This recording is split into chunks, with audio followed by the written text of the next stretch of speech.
Hey, hello, and welcome to stream. In a reading stream, highly rare nowadays. Congratulations, Final Smile, on getting first. Yay! We do be out here. And I, right before, since Willow isn't at my feet anymore, I was like, okay, I will change the angle. Do you guys think that she is in that angle where she always is? Usually? No, she's not. She's on my other side. And I'm like, Willow, why do you do this to me? Willow. Here.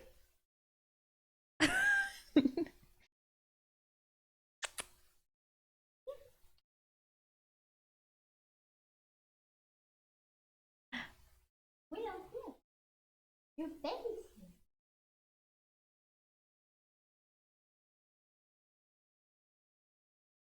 Willow. She is fast determined. She's like, no, I'm not gonna move there. I'm like, bitch, bitch, I did this for you. Oh. Movement. If she goes to my feet, I will cry. She is currently at my feet. I'll show you what I mean. This empty space. We now have this. Yippee. Will she go into frame? Oh my god, there she is though, the little baby. Good girl.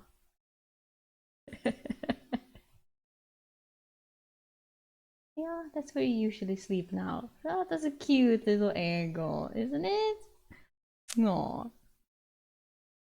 The only thing that she might do is that she will go, well, to my other side, apparently, for some reason. Or if she wants to bark at the window, which she's not allowed to do. Then, yeah. She is not the center of attention here, even though she is. Oh, window time. You can sit at the window, that's fine. But at least now we don't get an awkward just foot cam whenever she's not in the frame. Now at least you have a dog bed cam. So I was like, this is an improvement though. In my opinion, this is an improvement.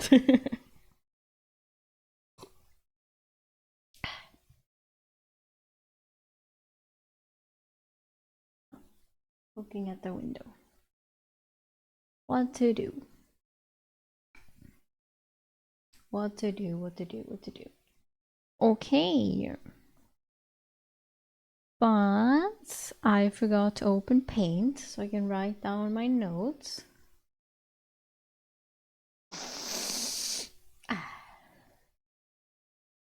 No, I do not. I remember a little bit, so that's what we're gonna go through in the recap that's on the way. Now, are you gonna sit there now? Mm-hmm. There's nothing to watch even. You're too high up, you can't see. You can't see anything. I have no idea what it is that you think you're doing. Because on the balcony it has a fence, you can't see shit. Hello? There's no point in doing what you're doing.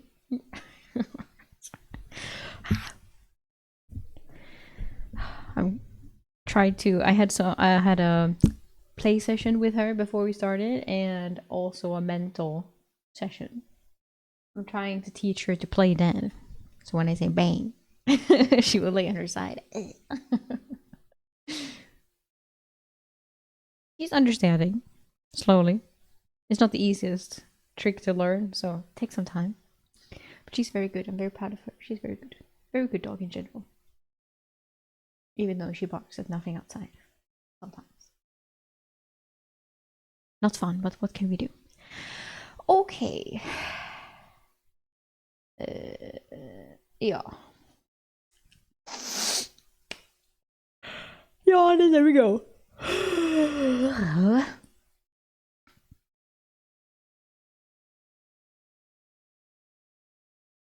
Last time on A Soldier's Life, from what I can remember, is that Eric got his new super suit. The old woman who was buff came and was like, hello, give me those books, Eric. And he is like, you can take a few books. Are they valuable? And she's like, these are insanely valuable. And he was like, sick nice. I have many of those. And then he got his Superman suit, his new armor. And that was cool and stuff. And he was like, hell yeah, I look hella cool in this. And then he and Sina went to the Colosseum and watched a lot of fighting, which Eric did not enjoy because he was like, this is more like a play. It's more like actors. It's not real fighting. There's no life or death situation here. I don't want to watch this trash, he said. And Sina was like, okay, based. But look at these orcs or whatever it was that have like paint on them. And they have like runes inscribed into them or some shit. So they're like super orcs. And Eric was like, this is interesting and also hella scary because they're like crazy strong. Yeah, that happened. Of course, that happens at the end of every episode, every chapter with Suna. So now they're leaving the Colosseum again and go back to the Mage College. Then he took a really dabbed on Sina. He didn't even dab up Sina, he just dabbed on Sina. He's dabbed. Fy fan. Dab. Dab her up. What time? 10:30. Coke. Let's go. Where did the puppy go? I'm so scared whenever I don't see her. Of course she's on my other side.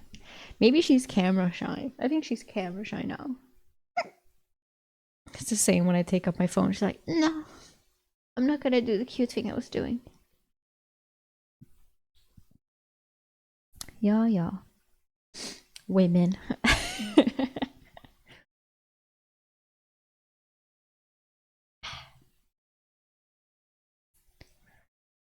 Chapter 196. Zero Level Mages. As I prepared for a few hours in the dreamscape, I dwelled on the orcs in the Colosseum. At least there were orcs, thank God. They were impressive physical beings, taller than an average Italian by nearly a head and broader of the shoulder by half again. The entire event was to reassure the people of Tella that the legionnaires were superior to the elite orc warriors. From the brief enhancement, I knew the tattoo spell forms would make them formidable opponents, and in one-on-one combat, I was confident the average legionnaire would be at a disadvantage. I entered the dreamscape and studied the book on alchemy, poisons, and powders. I was preparing for my attempt at the healing salve and decided to work on creating myconid powder on my own. It was not difficult. You just needed to take chunks of the flesh of the myconids and store them in a sealed jar in a warm place. The material would rot overnight, producing the spores. You wash the spores with purified water, stir the contents, and skim them off the surface as they were not water soluble. Then you carefully dry them in the sun before sealing them in a bottle. Of course, I could always order the myconid spores already prepared from the Imperial Alchemy College. As a chancellor, Cinna appeared to have a large spending allowance that she didn't utilize.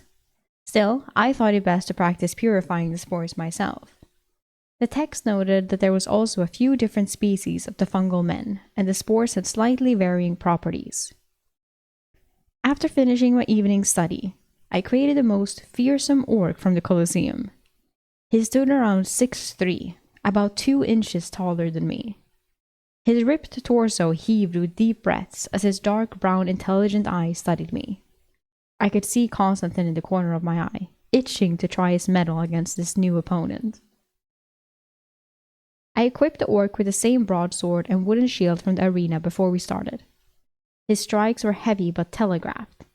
Maybe I had overestimated the orcs, or the dreamscape had not replicated them correctly. The combat looked more impressive from 100 feet away. I allowed the manifestation to mimic the speed and power enchantment I had observed briefly from the tattoos. Before I realized what had happened, the tendons on the back of my hand had been sliced, and I dropped my black blade and was forced to freeze the orc. I puzzled out what had happened. The orc had leveraged his blade for the opening, hadn't attempted a killing blow that I was prepared for, and had settled for just a disabling blow. The legionnaires they had fought in the stadium received several slashes across their armor. I healed and manifested my parade armor. Alright, onto myself before continuing my practice. His super suit, the parade armor. So I was like, what the fuck is... what? I forgot. The fight tilted in my favor, with my only real disadvantage being my limited vision with the helmet. If I faced 2 opponents, tracking both would be a nightmare. I removed the faceplate, but it only slightly helped. I preferred my original open-face helm to this ceremonial armor one. Discovering these things in the dreamscape was better than my first fight with the armor. My old helm had a wider facial opening, protecting only the cheeks and neck. I definitely needed more practice with the new helm and hoped Cinna could convince the gladiator to train me. I could try to visit the Imperial Legion Hall training yards outside the armorers.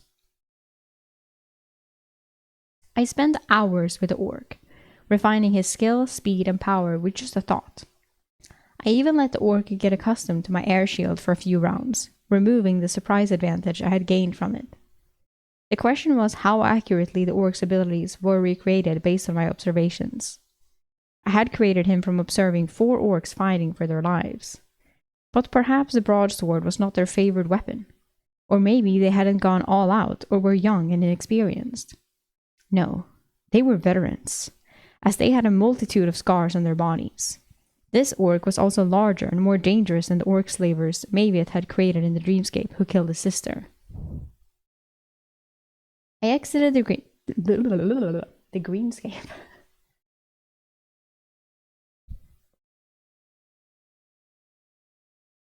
Puppet.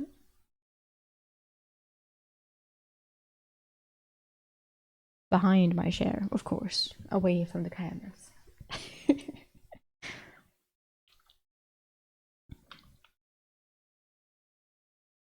I exited the dreamscape, this time even more motivated for my physical training.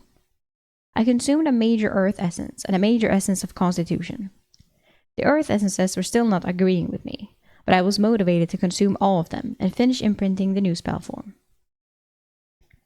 I entered the common room to find a large crate. Apparently, Ignis had stopped by late last night and dropped off my weapons. I started going through the crate, seeing the round shield on top matching the parade armor, but still having Cinna's kraken crest. I tittered as it seemed Cinna was keen on marking me as her property. The elven daggers and hand axes had been cleaned, sharpened, and given simple sheaths. I inspected each weapon and had to agree the craftsmanship of the Kaelorian elves was far superior to anything in the Italian Empire. The final weapon in the crate was a short sword in a scabbard that matched armor. On drawing it, it was clearly a runic weapon, albeit not dungeon forged. I frowned as it was slightly shorter than the Mage Bane. The Mega Bane. The Mage Bane blade. This meant that the Mage Bane would not fit as I had planned in the sheath. Cinna exited her room and looked at me, arching her brow, surprised. I realized she was ready to go to class, and I was not armored as I had gotten engrossed in inspecting the crate. 15 rushed minutes later, I was ready and descended the stairs with her. 15 minutes late to class? Dude, then they can almost leave. Cinna seemed amused by my hasty dressing. I talked with Ignis last night when she dropped off the crate. I didn't realize it had been almost 5 years since our last conversation. I was surprised you didn't join us. We certainly were not quiet. I was using the amulet, I replied truthfully. Cinna considered and nodded. Be careful not to fall into that counterfeit realm. Too many students at the Mage College who use the Dreamscape amulet and end up preferring their time there over reality. I nodded as I could easily see that happening. Dude, same. Ignis was impressed with the elven weapons. I didn't respond as I sensed Cinna was leading the conversation somewhere. We reached the classroom and she probed. You keep surprising me with the depths of your dimensional space capacity. She entered the classroom without waiting for a response. Was Cinna going to leave it at that or pry further? Dude, pry further. For the next 3 days, she never mentioned my dimensional space again. I began to learn to hate standing watch for 3-hour blocks of time, but I got good at standing still. I found a use for the tower shield, bracing it on the floor to support my body weight. I could glean little more from the classes that I couldn't learn from the books in my dreamscape. I was also glad Cinna never used me for target practice in front of the class, as she had alluded to. In the afternoons, I practiced my alchemy skills. The healing salve I crafted flashed brightly when I catalyzed the ingredients with my ether. It meant it would have a good shelf life and a decent potency. It could only close wounds and slow bleeding. Repairing muscles, vessels, organs, or bones was beyond its scope. It would be helpful if my companions were injured, or if I bottomed out of my ether. I could use it on myself. I placed a small vial of the paste under my cuirass to carry in case of emergencies. Based on my estimates, it should be viable for almost a month. Dude, that's so good. That's so good, though. It's like, oh, I can only do this. Yeah, but that's so good. I received 3 different types of rubbery myconid hide. Is it myconid? Myconid. The fungus men were prevailed in the endless dark. The spores were just as easy to gather as the text indicated. You just needed to carefully dry them in a space without wind, as they readily took to the air. The problem with a lot of the powders in the alchemy book was that you needed to be careful when deploying them so that you were not also infected. My earth affinity had passed 25, reaching 28, and I still had all 6 minor earth essences to consume. I had gained 9 points from the 6 major earth essences so far. I would receive another 3 to 4 points from the minor essences as I was getting diminishing returns.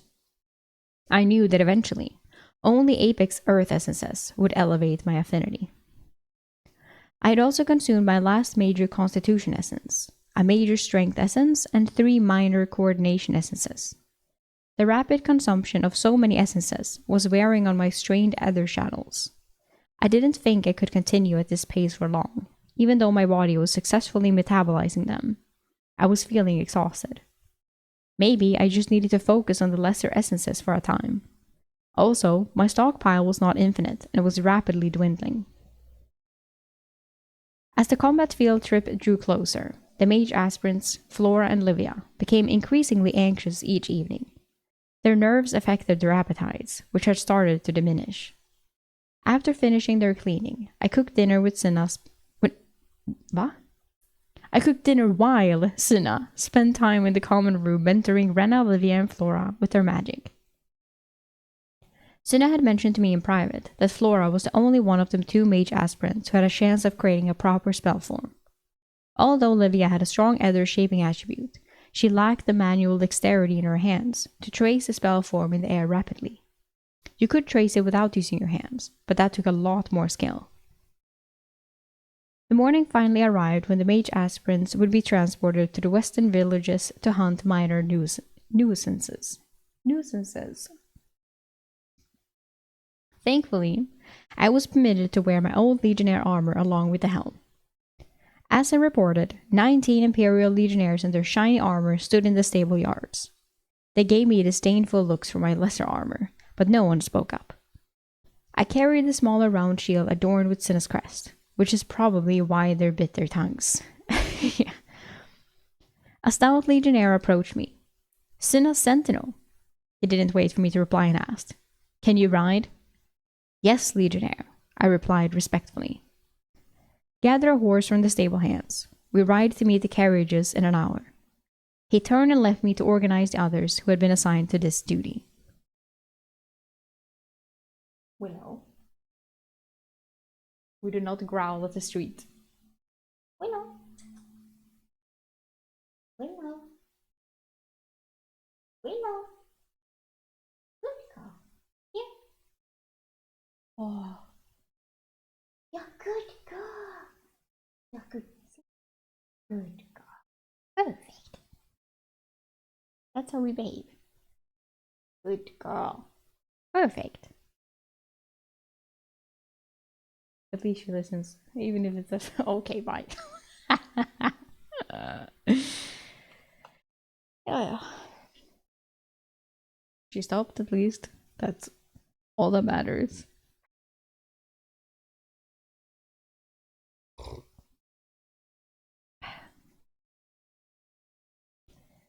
The young stable hands led me to the mounts I could choose from. Most of the mounts in these stables were owned, or already assigned. Looking at my choices, I missed Ginger and wondered how she was doing. Maybe I could pay for a message sending to one of the stable boys and find out. Oh, the cutest. I carefully inspected my options using what I learned from Lucian. I selected a massive dark grey stallion for his size and temperament. Of course, the horses here didn't have a name, so I gave him one. Typhoon. Typhoon.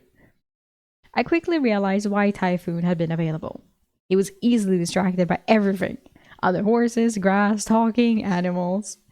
I was constantly working to keep his attention focused on where we were going. Dude, literally me with Willow every time. Willow, your new name is Typhoon.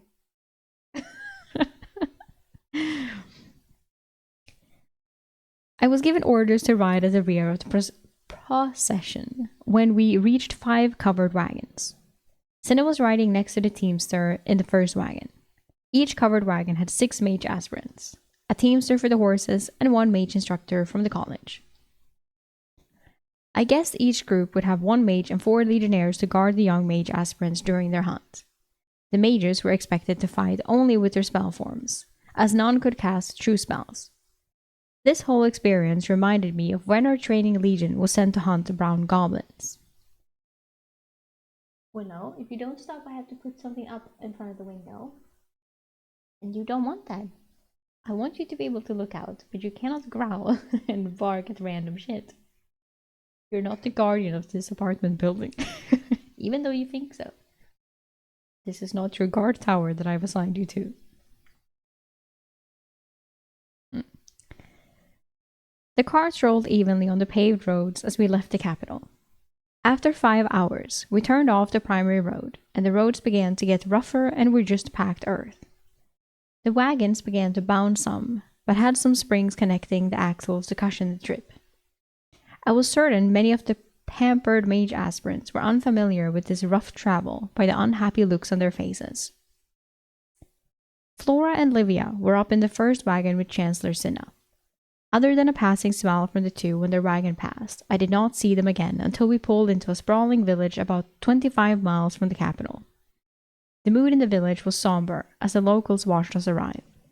It was obviously not the first time this procession had arrived in their village. A few legionnaires in worn Imperial Legion armor lingered near a large wooden structure that was a tiny local Legion hall. Okay, give me a few seconds. I'm gonna put something up in front of the window. As fast as I remove my chair, she's like, oops, I did something I'm not supposed to. Yeah, that's correct, Willow. But you're just gonna go back. Anyway, so yeah, no.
Dog needs corrected. Yeah. Dog needs to calm down. No. Good girl. That's where you should be. Because you should eat now. You're very tired. No. Don't go find some shit to do.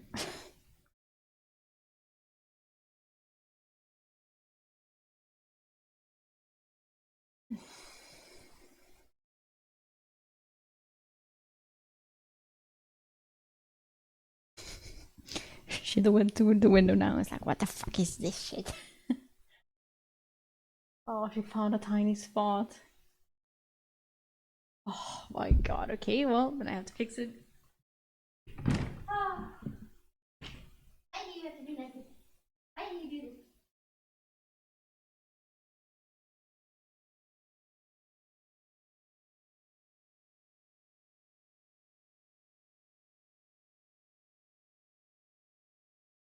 I have more than one pillow below.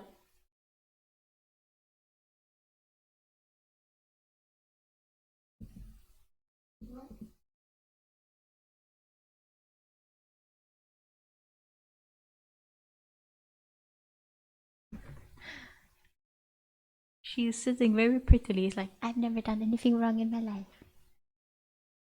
Sure, Willow. Sure. Not cry. Oi.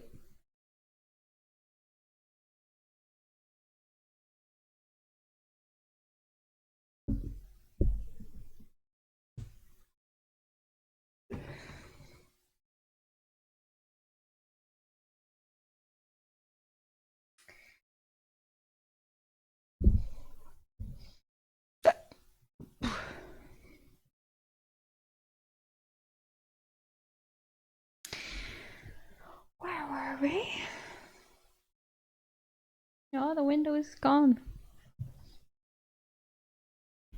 Where did it go?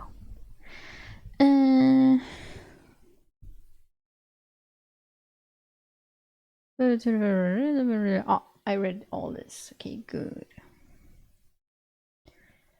The battered mage aspirants left the wagons, rubbing their bottoms and walking unsteadily from the trip.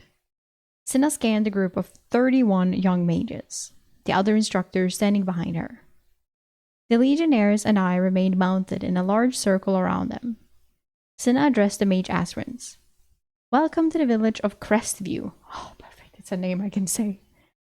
They will be hosting you tonight, and at first light, your mage instructors will take you to hunt.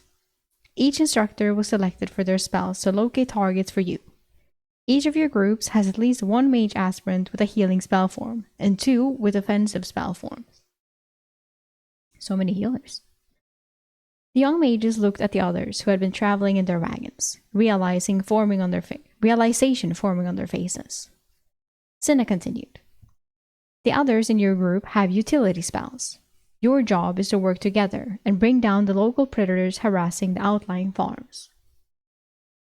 Another mage instructor stepped forward, taking over the speech.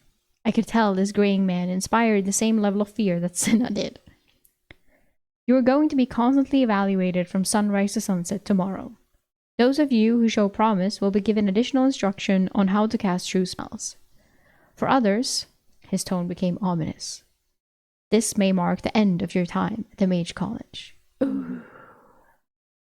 The ultimate test. Nervous whispers rose among the young potential mages. From Cinna, I understood that the warning was empty. Each mage aspirant would be granted at least an entire year before facing expulsion from the college. By the end of that year, most of the expelled mage aspirants would have imprinted 2 or more spell forms onto their core.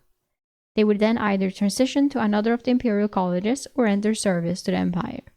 Anyone without noble blood would somehow find a way to serve the Empire.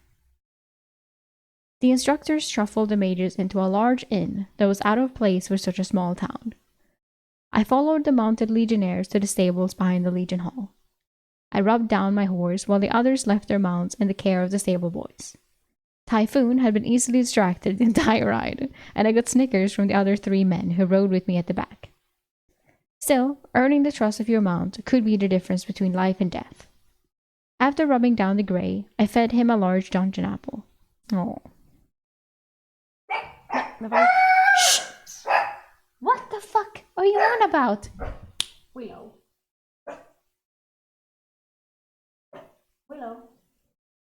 Enough.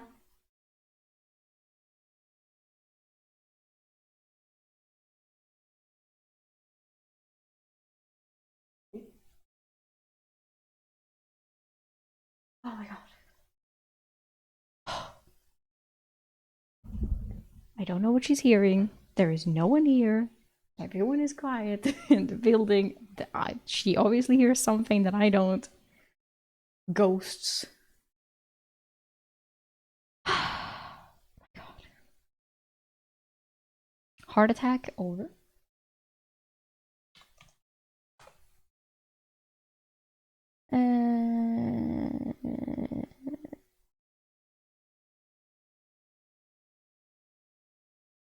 Oh. I passed through the training yard where a few local legionnaires were practicing. After dropping my packs in the bunk room, I returned for some practice. I learned there were only 15 local legionnaires, and they were not part of a mage company. They just supported the local magistrate and ran messages to the capital. The small garrison was at half strength, as 14 of their number had been sent to reinforce Macha. I practiced with 4 but found no worthy opponents among the local legionnaires.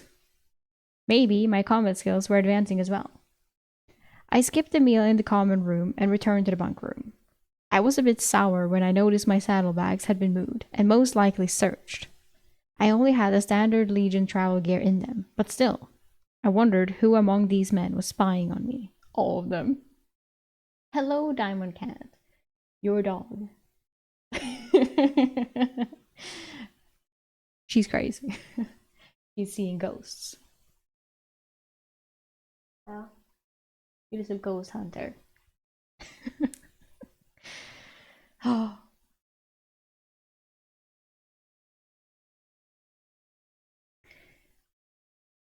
welcome, Diamond Cat. Welcome, welcome.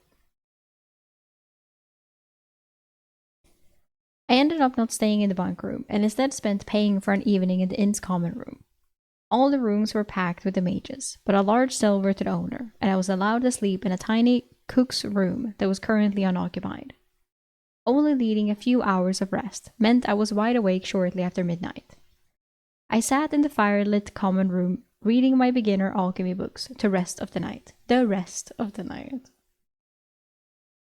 Cinna was the first down the stairs, well before dawn, but only after the cook had started her work in the kitchens.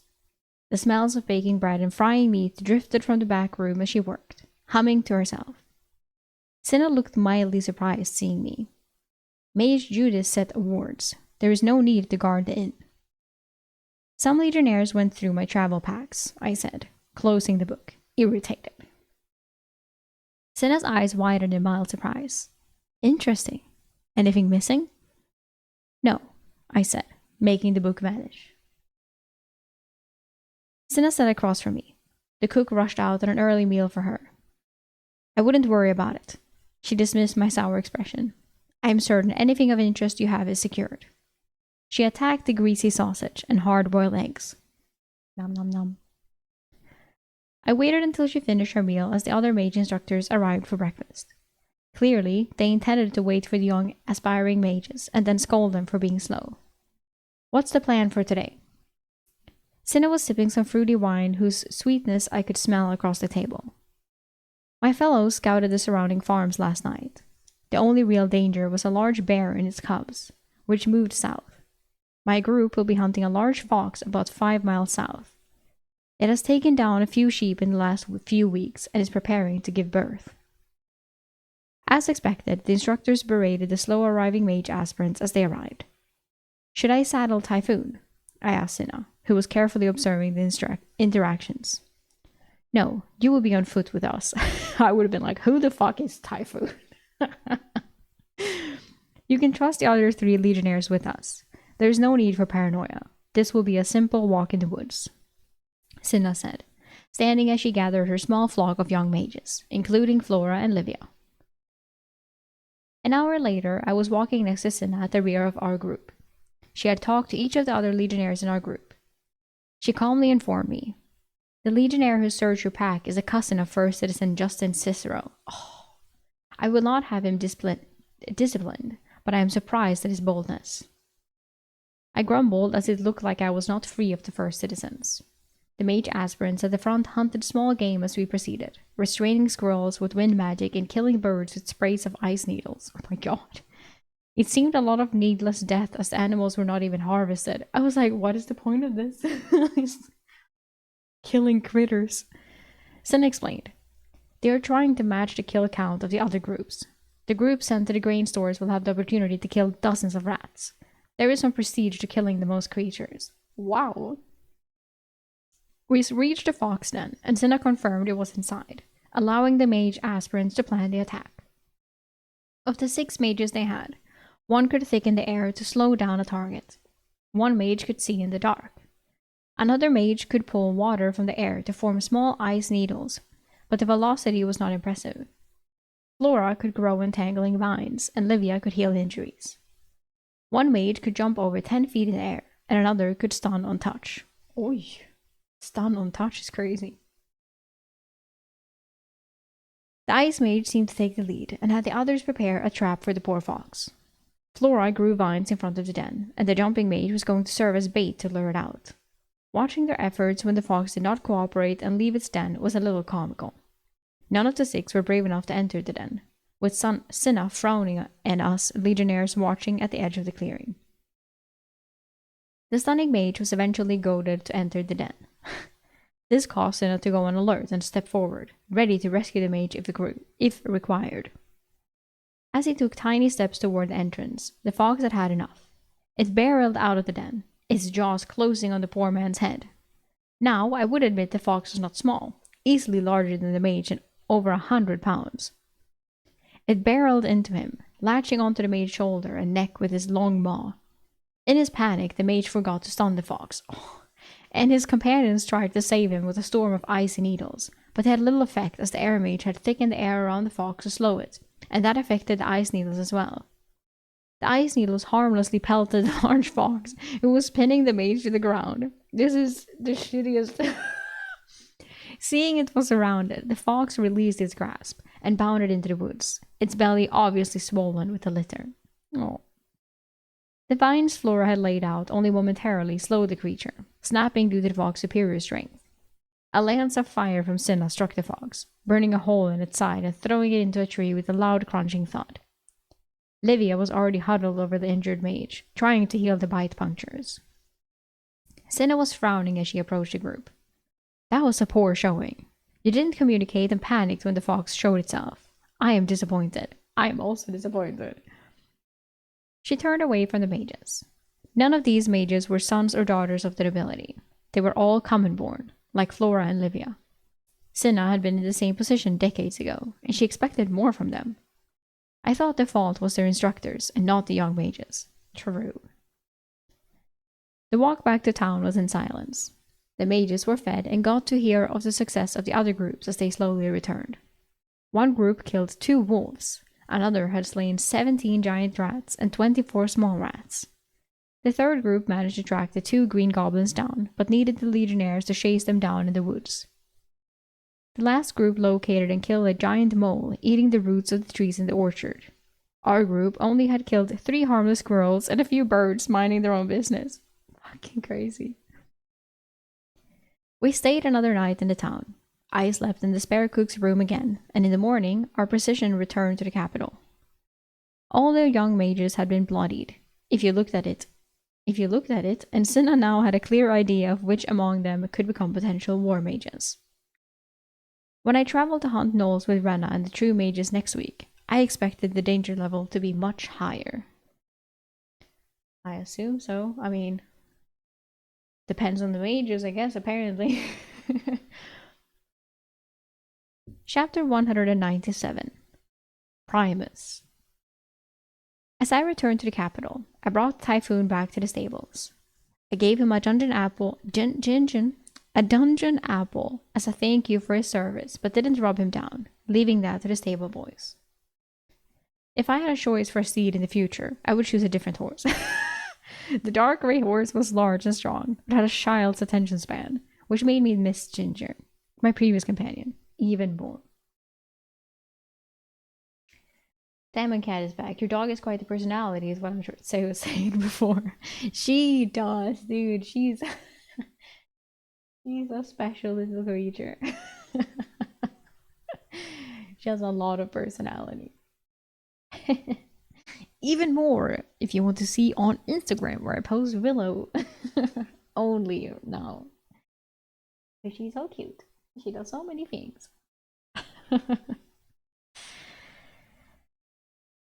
On stream you will see her fucking larb. What is it called? Like a larb, you know? Randomly. But now she's eating. Very good.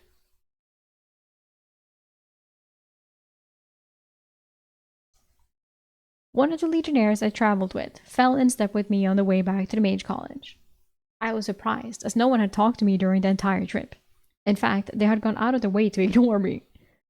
I haven't seen you in the training yard, yet you practice with the local legionnaires in Crestview, he noted with suspicion in his tone.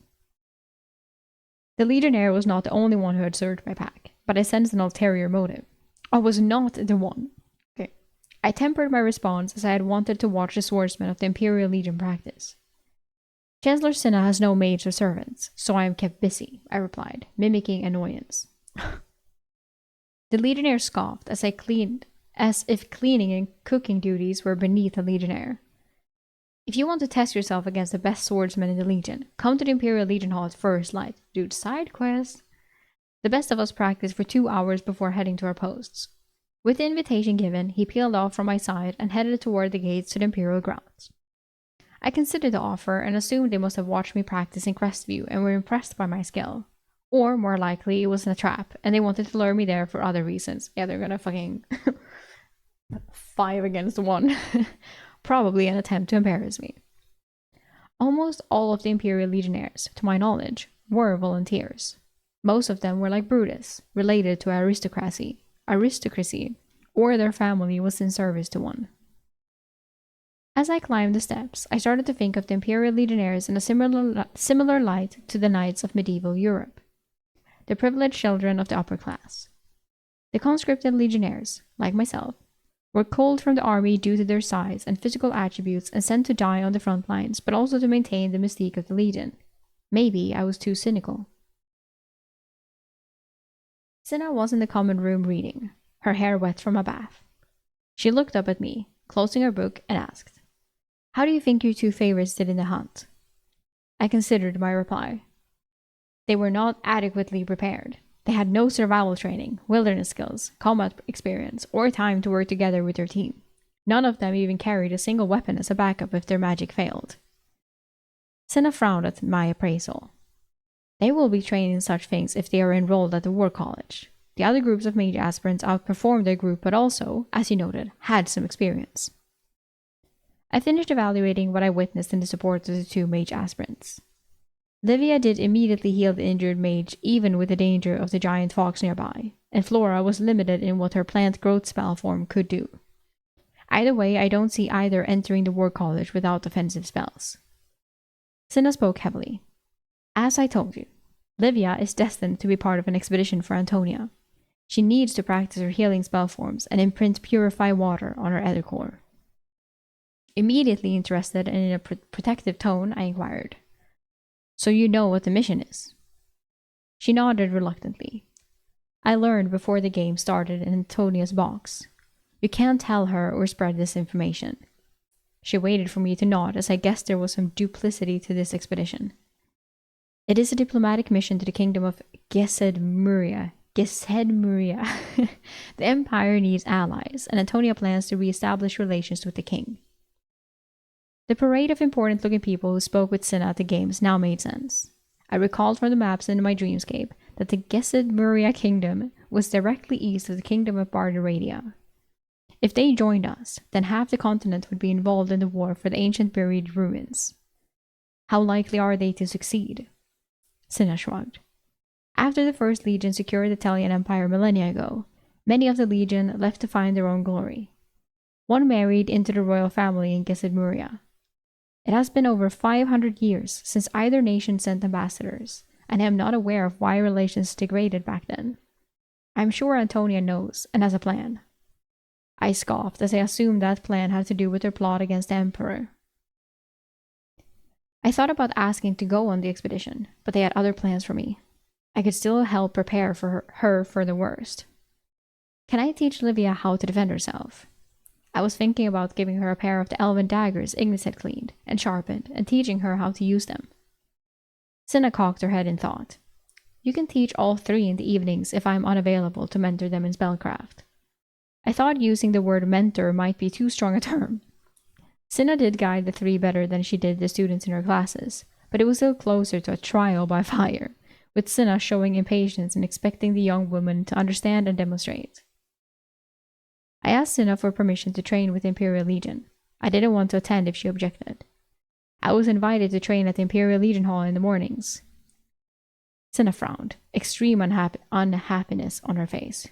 "You can go if you wish, but my allies among legionnaires told me they wish to embarrass you more than help you." I looked confused, so she added, "You have a pretty auspicious posting as my sole personal guard. There is some envy and dissatisfaction among their number with how lightly you take the honor." "Have I been doing something wrong?" I asked innocently. Cinna laughed musically. "Have you ever heard the phrase, 'a legionnaire should be seen and not heard'? You tend to talk with me in public, showing a familiarity that is frowned upon." I was a little shocked, as I had asked Cinna questions while escorting and guarding her classrooms, but I didn't think it was inappropriate or disrespectful. "Don't worry. They think your familiarity with me is because you are my lover." Cinna smiled brightly at my discomfort. I confidently committed. "I think I will go anyway. I'm eager to engage the best the Imperial Legion has to offer." "So be it. Count yourself lucky that you can heal yourself." She pulled a paper from the book. "Your request for ingredients in my name for lesser healing potions has been marked. I received a letter asking if I was brewing. Her eyebrows cocked, showing doubt. I successfully created the healing paste and was trying to explore more difficult formulas, I explained. Well, since the request was in my name, I received this letter of apology from the procurement officer. The request was delayed 2 weeks because the Imperial alchemists are behind in supplying lesser potions to the warfront. She folded the letter. You will not have time for advanced alchemy in the Hounds, and anyway, you can requisition lesser potions readily. The book I procured for you has useful powders. I suggest you focus on those recipes for your hobby. I didn't like being told what I could and couldn't practice with my alchemy, but Cinna paid for the ingredients. Well, her allocation as a chancellor was paying for it. Also, the poisons and powders book was not true alchemy as it contained no recipes that required gem dust and ether to catalyze. I just nodded and retreated to my room. I unlocked my small room and checked to ensure nothing had been disturbed after my experience with the Legionnaires. The table reader was still covered, and the markers I placed were undisturbed. I doubted anyone would be brave enough to violate the sanctity of Cinna's apartments, but I checked everything. The 2 artifacts from Treliorn, the belt and robes, were still secured at the bottom of the worn pack in the corner and appeared undisturbed, wrapped exactly as I had left them. The 2 artifacts were probably powerful tools for mages. I cleared the tablet reader and activated it to see my gains from the essences and training. It was modest for the nearly 2 weeks I had been in the tower. Oh, okay. Let's see here. Anything interesting? Quickness plus 7, quite a bit. Dexterity plus 12. Constitution coordination plus 3. I mean, strength plus 4, plus 1 max though. And dexterity plus 6 max as well. Constitution max, coordination max as well. Mental, barely anything. Magical plus 6 channeling. Ether tolerance, up. Good. My gains had been modest, with the largest surprise being my ether channeling. It might have been a side effect of having my ether channels burned. It had made it easy to trace them through my body, and the feeling of hot ether running through them was always in the background as I sustained the slow-aging spell form. It had gotten to the point where I didn't even notice it during the day. The weighted weapons training had improved my quickness markedly, as that had been the primary focus on the morning. The improvement of 7 was slightly misleading as my quickness had been 35 before we went to Sobral, and I guessed I had gained a few points in my quickness during my time in Sobral. I had now recovered or exceeded all my lost attributes before entering the Shimmering Labyrinth. I cleared the reading and covered the table before cleaning my Auroch hide armor. After a quick cold shower, I was in the dreamscape. I drew on my memories of training with Legionnaires in Crestview to enhance the Adrian manifestation, as I had surpassed it.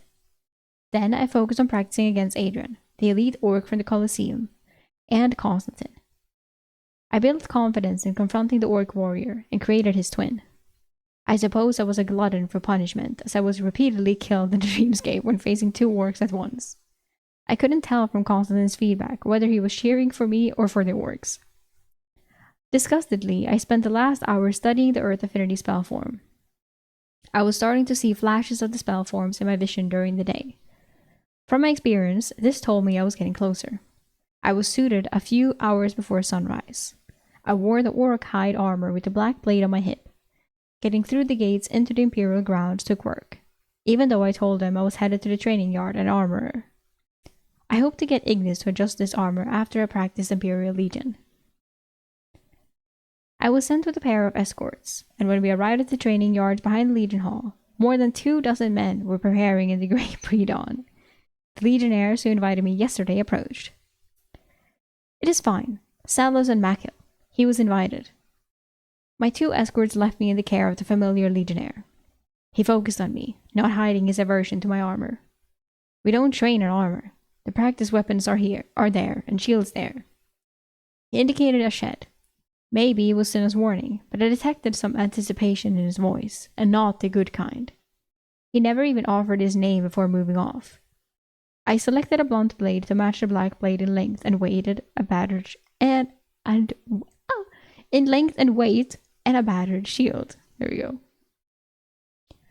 I slowly removed my armor, observing the small groups engaged in quiet conversation. Most of the Legionnaires present were middle-aged or graying. They emanated a strong sense of experience. They wore black pants paired with Legionnaire boots and off-white tops. 3 bleary-eyed men in mage robes sat on a bench, enjoying breakfast. I assumed they were healers based on their demeanor. They did not appear to be here and watch, but rather to be available if needed. Everyone moved into the yard when the first hint of light broke the horizon. There were 9 large circles, and 9 men stepped into them. The remaining men seemed to sort out who was going where with practiced looks and nodded. Then the show began. Okay. Attacks flashed in the circles, and it was hard to follow everyone at once. I took to following the 2 closest matches.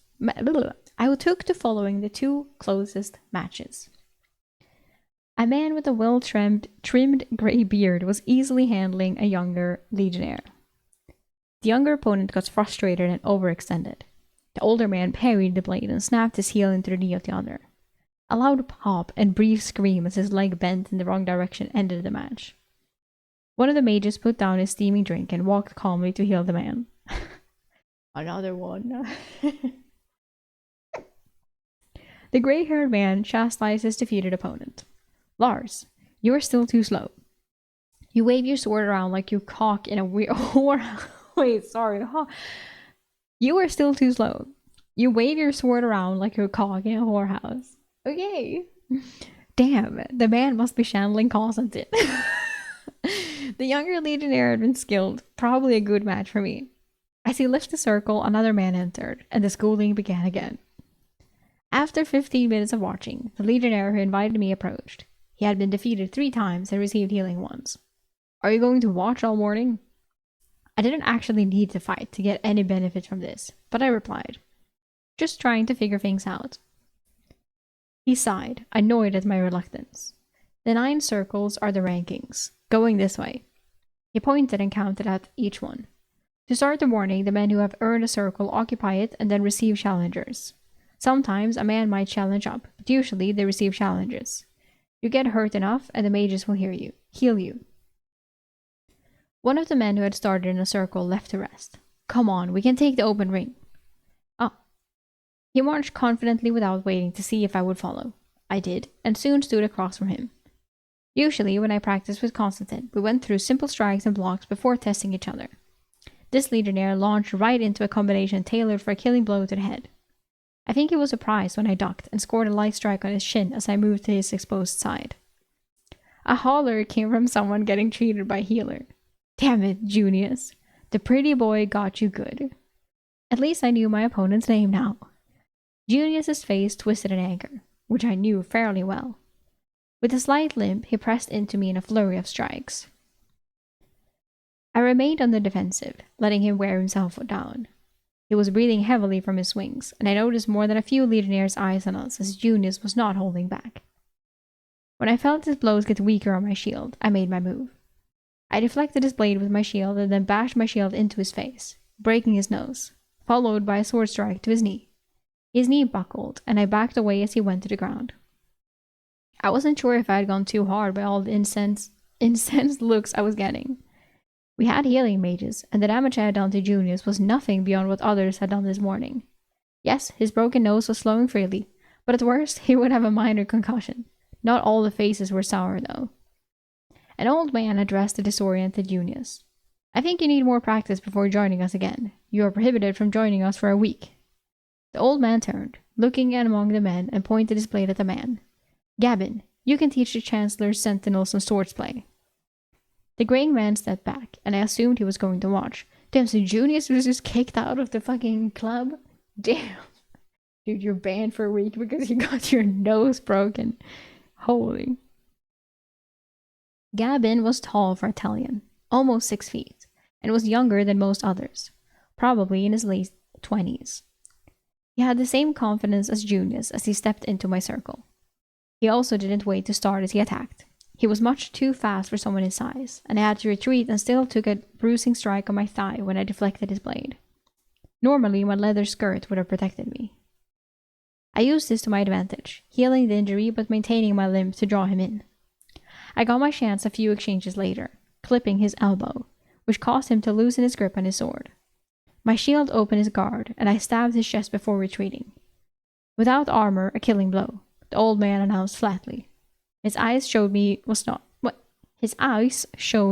happy. Gavin, get yourself healed.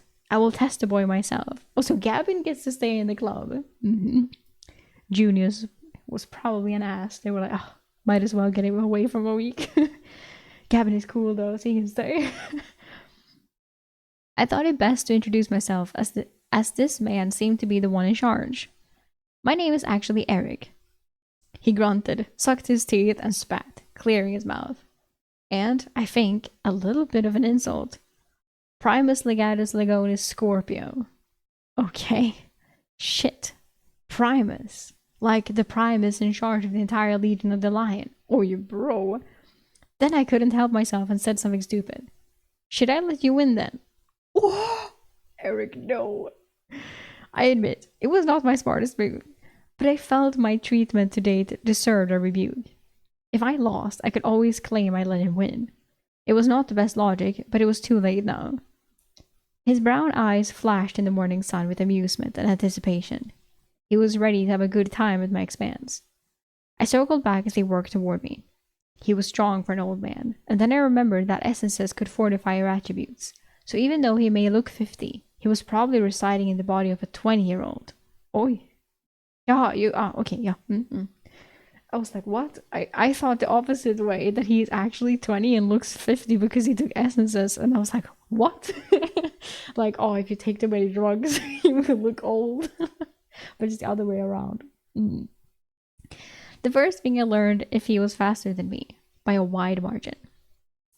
I was struggling to parry and block his attacks, and I was grateful for my recently enhanced dexterity. Only heartbeats passed during the rapid exchanges, and I was clearly at a disadvantage. But he paused, stepping back himself. Grunting, he commented with a touch of respect. Not terrible. You are not giving me an opening, but you can't retreat forever in a battle. You have also given away too much of your tendencies. I now all your weaknesses. Oh, okay. I really did not like this old man. I considered surprising him with an air shield, but hesitated to reveal one of my spell forms. My hesitation cost me. In the following exchange, he got inside my guard, locked up my sword arm in his armpit, and headbutted me, breaking my nose. I could feel my facial faucet running, but I focused my healing on clearing my disoriented head.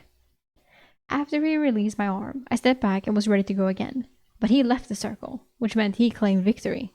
I think. Everyone had paused their training, and I think I earned some respect from the others. A few nodded at me before continuing with their practice anyway.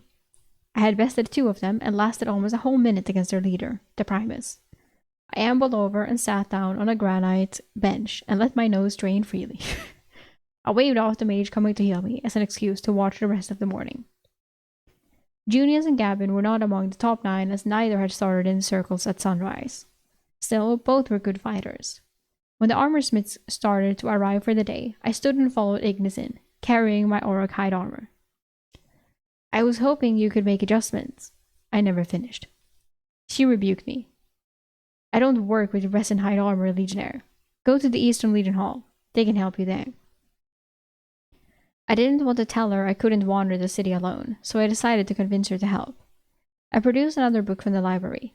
This one detailed flexible bracers. They were not heavy bracers and looked more decorative by the pictures, but still, I knew she would be interested in the detailed images and techniques to make them. Her eyes narrowed, but I could see the greed behind them. She took the book reverently and paged through it. She wasn't even halfway through when she said snappishly, "Fine, I will take care of the armor.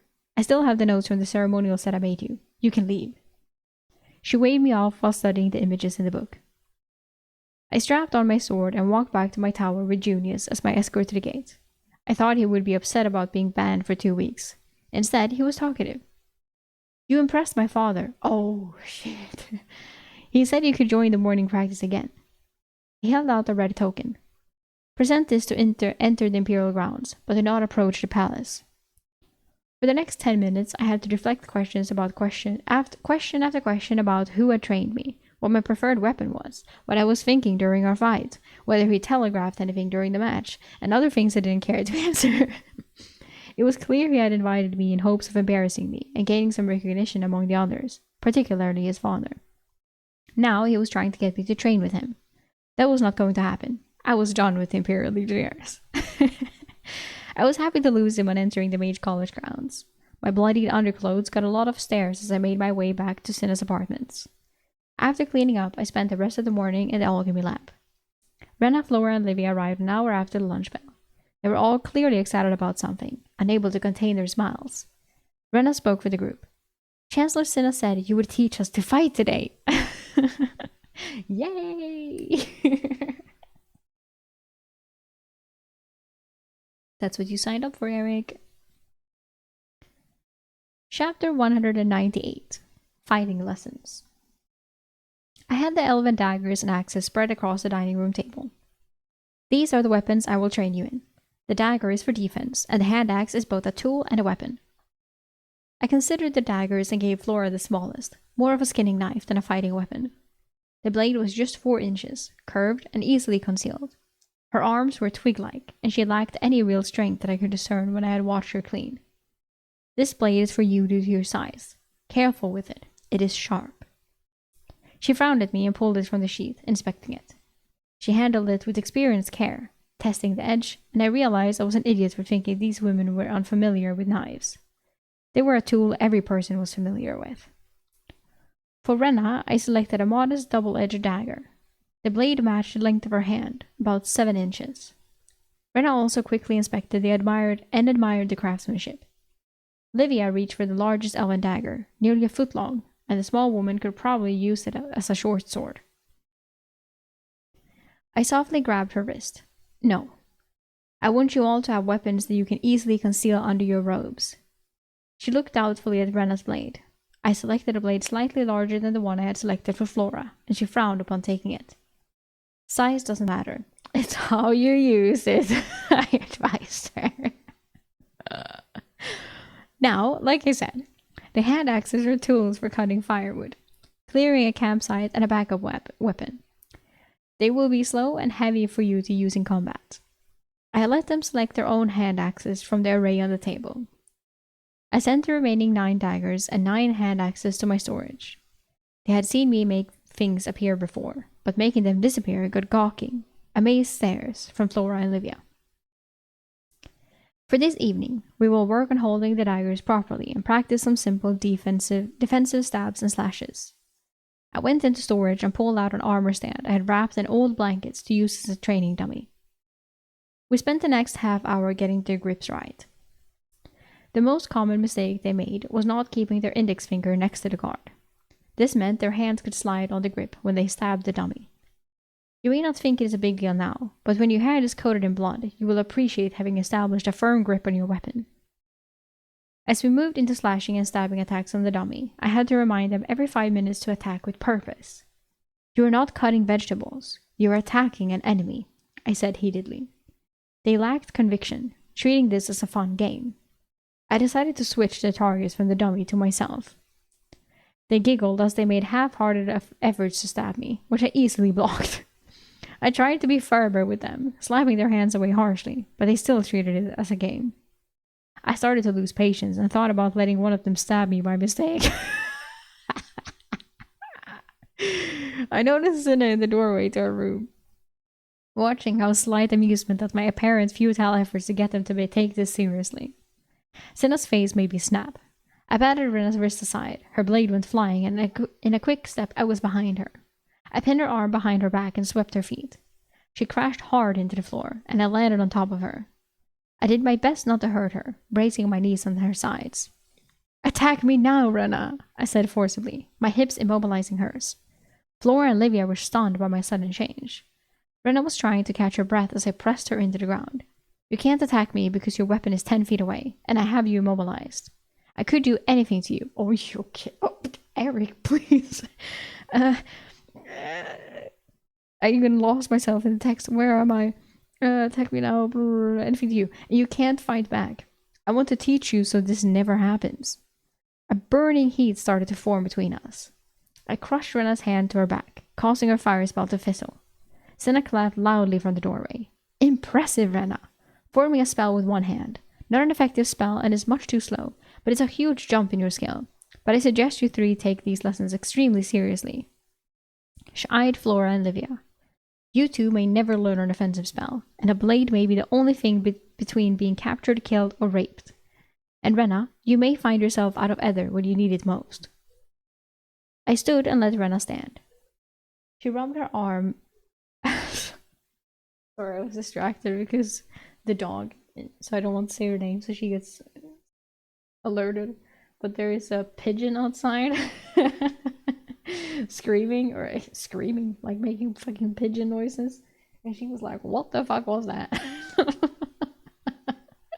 And it distracted me because I heard it and then I saw that she was alerted by it. It's a bird. Bird.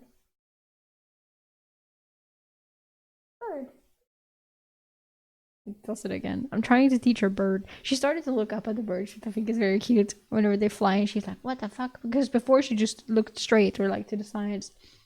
And then when she actually looked up once, I was like, oh, you're so smart.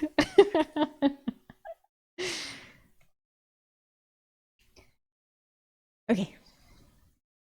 I stood and let Rena stand. She rubbed her arm as I had wrenched it a little, but I did not feel guilty. Cinna had their attention, and her voice was hard. Just because you have power doesn't mean you will not be taken advantage of. Do you think the little pranks your classmates do to you are malicious? What if a count sees you and fancies you? What if an enemy soldier captures you? What if you get drunk in a tavern and lose your faculties? They will take what they want from you without your permission. Her tone suggested Cinna might be speaking from experience. Maybe not her own, but something she may have witnessed. You need to be able to attack without hesitation. Always be prepared. Cinna had stepped closer to me, and I sensed her anger manifesting in her tone. Her hand flashed, and I managed to avoid a stab to my stomach, just taking a slash across my forearm. Her blade had slid across my gloves, not even marking them. Cinna was unapologetic as my blood dripped onto the stone floor. I let myself bleed and just stood and studied the young mages who were still in disbelief that Cinna had attacked me. I thought it was a good lesson, but I waited to heal the wound until after a sufficient pool of blood formed. Cinna left, and we continued with the lesson. This time, they were more focused. I started to go over the vulnerable veins of the human body that a dagger slash could be used to cripple an opponent. After nearly 2 hours, Rena asked, "Did you heal yourself?" "It wasn't that deep of a cut," I said, ignoring her question. She narrowed her eyes at me, so I pulled the healing salve from my pocket. "Healing salve," I said, handing her a small container of thick paste. "Keep it. I got more." She took it, suspicion still in her eyes. I pulled 2 more containers into my hand and gave one to each mage aspirant. The viability is roughly a month. After that, its efficiency will fade over the next 2 months. After 3 months, it will be mostly useless. Flora was the first to respond, her voice full of respect and appreciation. "You brewed these, didn't you?" They had helped me procure the ingredients I was using, so I couldn't deny it, and I nodded. After they all secured the healing salve, the practice continued until the dinner bell rang, and Flora's stomach complained with a rumble, and she gave me a pitiful look. "Does this mean you are not cooking for us tonight?" I couldn't resist her wide blue eyes, like a begging puppy. I produced one of my prepared burritos and a dungeon apple for each of them and sent them away. I was looking forward to getting into my dreamscape and incorporating what I had practiced and seen this morning with Imperial Legionnaires. I focused on recreating the Primus. Even in the dreamscape, I had an innate dislike of the man, but it was admirable that the man in charge of all the Legionnaires still practiced with them in the morning. True. Go him. I had him fight Constantine first. Of course, and frowned as the Primus beat Constantine every time. This was an improved version of Constantine, who could beat me if I didn't use my air shields. What made the Primus so superior? He was faster, but not by a wide margin over Constantine.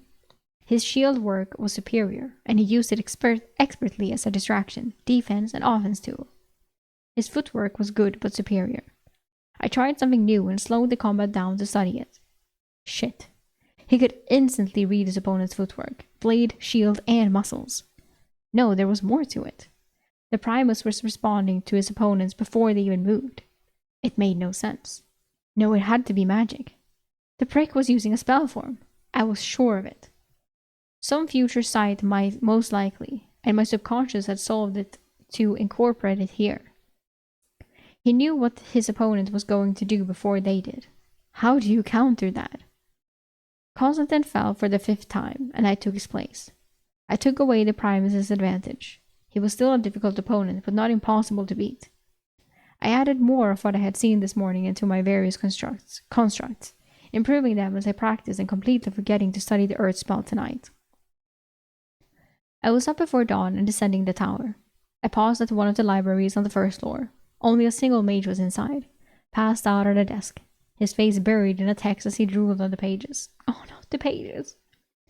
I walked quietly to the shelves, reading the titles. This library was dedicated to recognizing and countering opponents' combat magics. The library was small, maybe 300 books in total. I still had hundreds of elven metal crafting books to add to my Dreamscape library, but I would check out the other libraries in the tower. A grey-robed mage entered the library, giving me an odd look as I wore common clothes. Even with the token in hand, I was still escorted from the gate to the Legion training yard and not allowed to wander the Imperious grounds unsupervised. I was disappointed that Primus was not here today.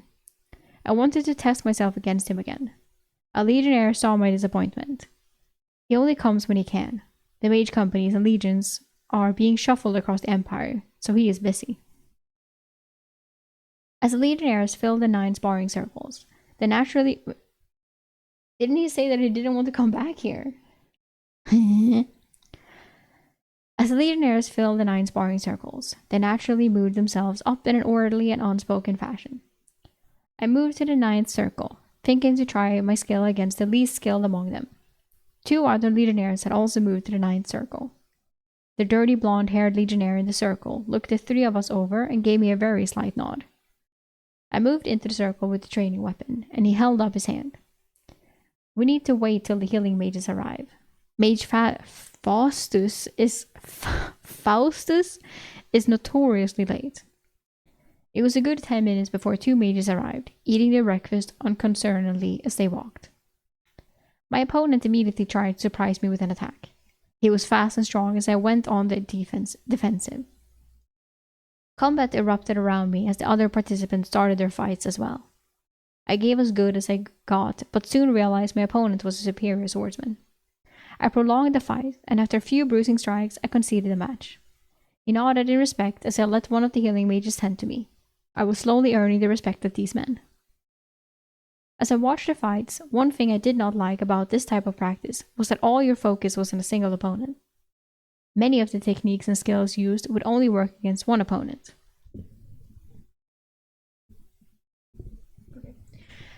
A sweaty older man sat next to me, dried blood on his training clothes. He only sat here because water was available on a table. He greedily drank a cup. You are clearly skilled for a conscript. What did you do before the Legion? Rather than answering his question, I asked one of my own. Is that why you all despise me? Because I am a conscript? He wasn't reserved in his response. The conscripts embarrassed the Legion of the Lion and the Empire with their poor decorum in public, poorly tended armor, and mediocre skills. An air of superiority laced his words. You are just a regular army playing dress-up. I could have noted that I knew a number of conscripts that could more than hold their own against this group of imperial elites, but I held my tongue. Still, his statement caused a burning fury inside me. Do you want to have a go with me? Oh, Eric, no. He chugged his water and stood. Apparently, he had expected my offer, and maybe he had goaded me.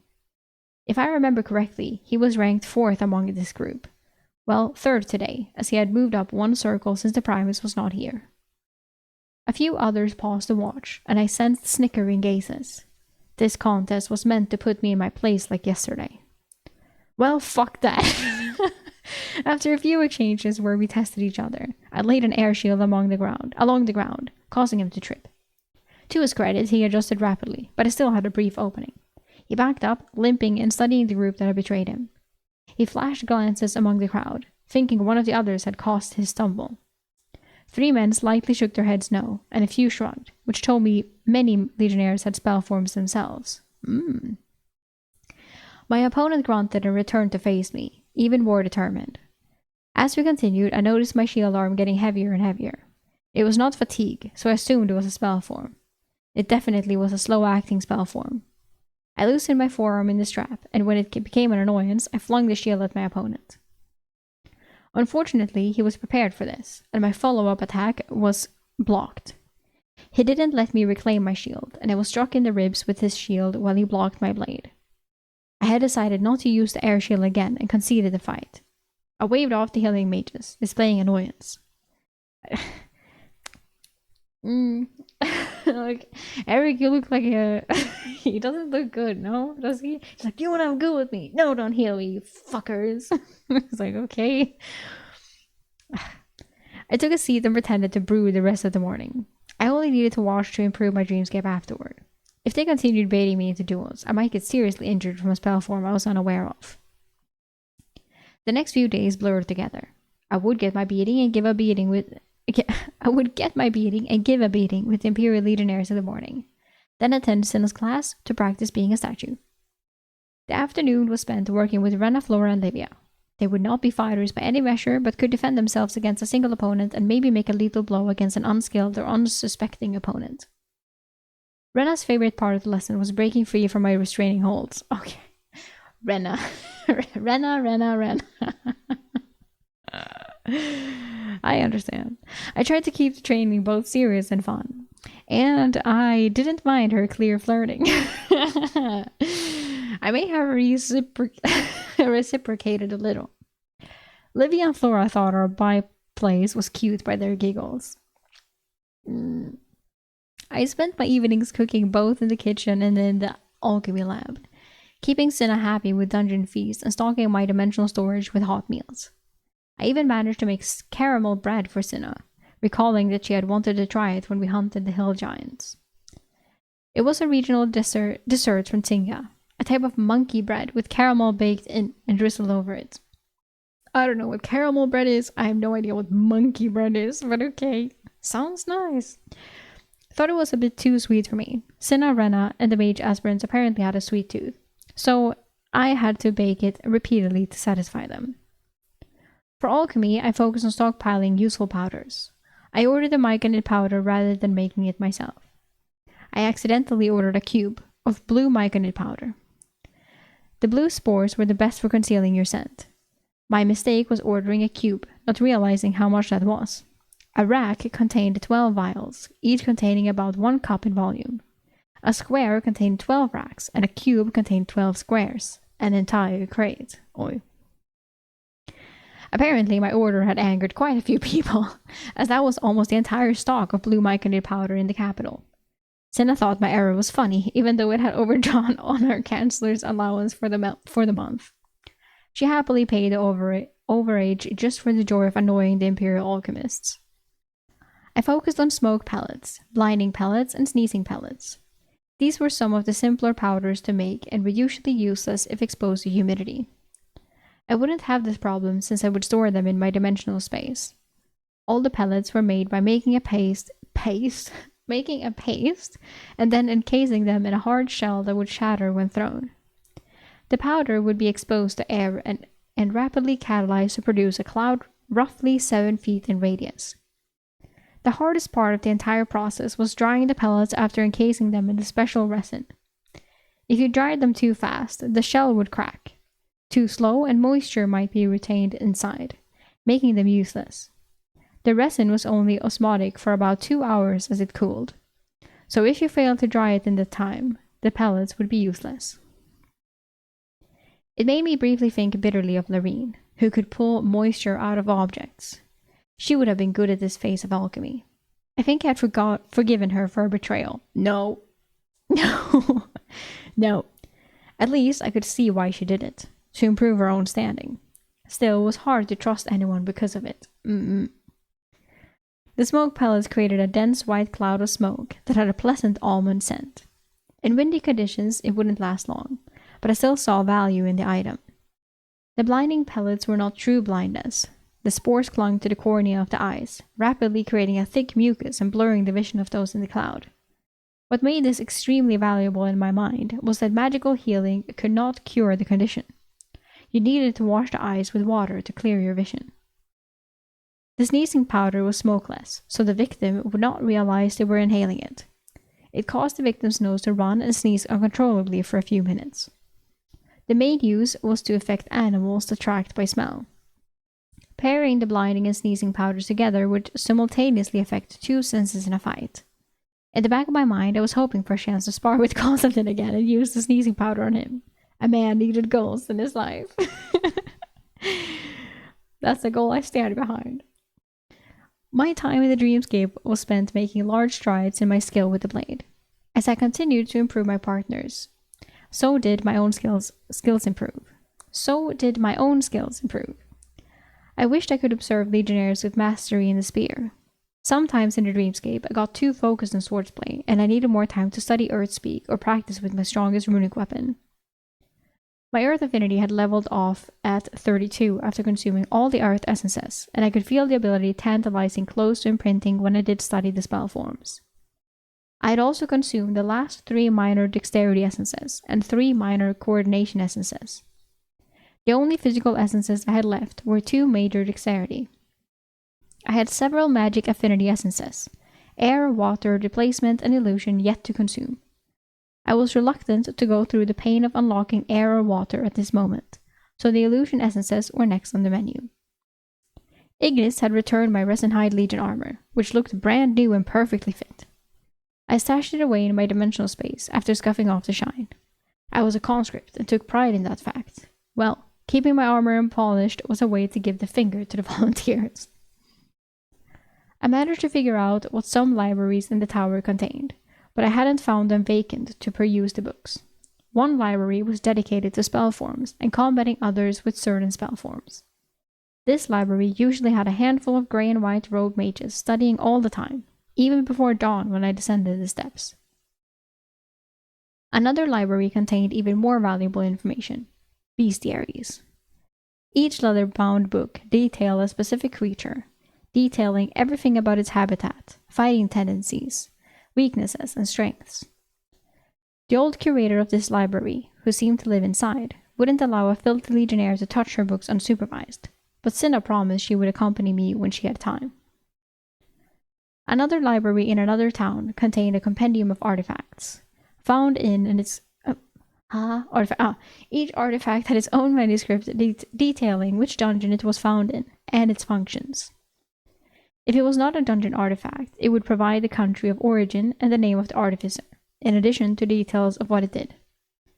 I managed to sneak into this archive briefly and locate the folio for the Magebane blade. I had only paged through it rapidly before being chased out, but was able to review it in the dreamscape later that night. The origin of the poison was from a fist-sized spider that lived in deep, humid jungles. The Magebane blade replicated this poison. There were 4 different Magebane blades detailed within the pages. 2 sketches looked eerily familiar to my own. The other 2 were inferior copies made by a master artificer in the faraway kingdom of Gesedmuria. The poison that a Magebane produced reacted with the ether in the body, making it extremely turbulent and impossible to control. A mage had no chance of writing out a spell form to cast a spell. With some practice and luck, a mage could still funnel ether through a spell form, even while being under the influence of Magebane poison. The potency of the poison or quality of the artifact would determine how long the effect would last. I recalled during my battle with Traeliorn how difficult it had been to control my ether. I had just barely been able to access my dimensional space for a brief moment, and that had turned the battle in my favor. The text didn't indicate there were side effects from the poison, so maybe I could poison myself and train to use my imprint spell forms while under its effect. As I woke in the morning, I was not headed to the Imperial Legion Hall today. This morning, the new mages were journeying across the river into the eastern forest to hunt gnolls. This was a rite of passage for mages in the War College, and their induction into killing humanoids. As Cinna had promised, I was being assigned to guard Renna. Gnolls were not the only scourge in the woods, but tended to camp along the wide river, making them easy to find. Rather than dress in the parade armor, I suited up in my resin hide armor. It was partly to irritate the Imperial Legionnaires, and because I found it much easier to fight in. As we gathered in the courtyard, I could see Rena standing away from the group in her grey robes. Although she was excluded from the small cliques of mages, she stood proud and confident. She even managed to smile in my direction before returning to a stoic demeanor. More and more legionnaires arrived, swelling our number to 27, outnumbering the new mages by 9. We were waiting on the Chancellor and mage instructors. We ended up waiting for almost 2 hours before 7 mage instructors arrived, along with Cinna. They were all dressed in standard mage commander gear with light armor. Cinna looked a little too serious today. I listened to her speech, which touched on procedures and safety. Then she read off a list pairing a legionnaire with each mage. I was not surprised when my name was announced with Rena's. After the pairings, we all walked to the docks, where a large barge waited for us. Another 15 legionnaires and 2 more mages manned the craft. Massive prepared packs of gear were here for the legionnaires to carry. Fortunately, I already knew that after we traveled 30 miles downriver, we would be making camp a short distance from the river for the night before the hunt. 2 drakes also circled high above from the Dragon Legion, another layer of protection for the young mages. I settled on the barge bow, ignored by both legionnaires and mages, and relaxed while I had the chance. Damn. Chapter 199 Earthspeak. I did my best to enjoy the barge ride on the river. One of the mage instructors kept the turbulent river flat and calm in a radius surrounding the barge. The sails on the single mast were stowed, and the mage was moving the barge by manipulating the water, pulling it upriver at a decent speed. The magical assistance resulted in a steady whoosh of water in the bow and a smooth glide of the barge. I didn't even realize the white noise from the rushing water had blocked out all the conversations around me and put me to sleep. The barge hitting the muddy banks jolted me awake. As I stood, my brief nap had garnered me disappointed stares from the other legionnaires. A passing young mage snickered. I can see where the Chancellor pawned off her sentinel to a common mage. I marked the eager young man in a grey robes, who stepped off first and stumbled when his foot got stuck in the banks, sinking a few inches. He didn't fall, instead being held up by an invisible force. Another grey-robed mage rushed to assist, and both had muddy boots and hems of their robes when they cleared the banks. I stretched from my nap, unconcerned by the activity around me, and picked up the massive pack of gear for Rennie and me. The other Legionnaires' guards did likewise, some struggling with over 100 pounds worth of gear. I watched several Legionnaires sink deeply into the mud on the banks and struggle to climb the worn path into the woods. Air shield time! Renna was on my hip, concerned. I can carry some of the weight. No need. I stepped confidently onto the muddy bank, walked to the path, and climbed to the woods. I was sure a number of Legionnaires and mages were gawking. I couldn't resist and turned on top of the bank. Another Legionnaire was knee-deep in mud as he tried to follow my path through the mud, thinking it was more solid. Of course, my air shields had expired before he had the chance to walk in my wake. Renna, are you coming? I said as an excuse for my pause. Renna was still in shock, but crossed the muddy bank. Her light frame not sinking at all as she smirked. She was using her flight spell form, but it appeared she was just walking across the mud. I caught Cinna smiling from the boat with the other mages looking on amused, and a few of the Legionnaires had not even made an effort to cross the muddy shore. Cinna stepped to the railings, and a wave of visible heat emanated from her, caused the mud to steam and cook rapidly. Cracks formed in the rapidly drying mud, but Cinna confidently walked across the dried and hardened ground and up the banks to stand next to me. We watched as the mage instructors and experienced Legionnaires who had waited for Cinna to create a path lined up to cross. Standing next to me, Cinna remarked quietly, "You can manifest your spell form through your feet. Many mages are never able to alter their thinking to cast from anywhere but their hands. I am impressed." I remained quiet but realized my desire to appear awesome had just revealed one of my aces. If the other Legionnaires figured out what I did, then my advantage of causing an invisible tripping hazard would spread to the Imperial Legionnaires I trained with. In fact, I recognized a few of the Legionnaires in our group who served as guards in the Imperial grounds. Rena was smiling after climbing the steep bank when she joined us, dismayed that the hem of her robes had gotten slightly muddy. I ushered her away from the scene below, and we walked together in the woods. It was just over 100 yards to the encampment, and we were the first to arrive. A square fortification stood in a large clearing, characterized by 10-foot stone walls and a small 20-foot tower. It matched Cinna's description, so I wasn't surprised. The tower served as the instructors' quarters, while the new mages and their legionnaires would need to pitch tents around its base inside the wall. On top of the tower, 3 men armed with bows kept watching. They weren't legionnaires, but their attire was recognizable. I was fairly certain they were hounds. It made sense that the Empire wanted to protect these new mages, while still exposing them to danger. I selected our tent site quite quickly and dropped the pack. "Why here?" Ren asked. "It is as far from the privy pit as possible, and there is a ladder to scale the outer wall if the camp gets attacked," I said as I emptied the pack. The tent was the massive cube style Rena had used when we hunted the hill giants. Sighing, I informed Rena, "I need to gather some poles. Set the ground tarp here, and don't let anyone move our gear." Drinkies.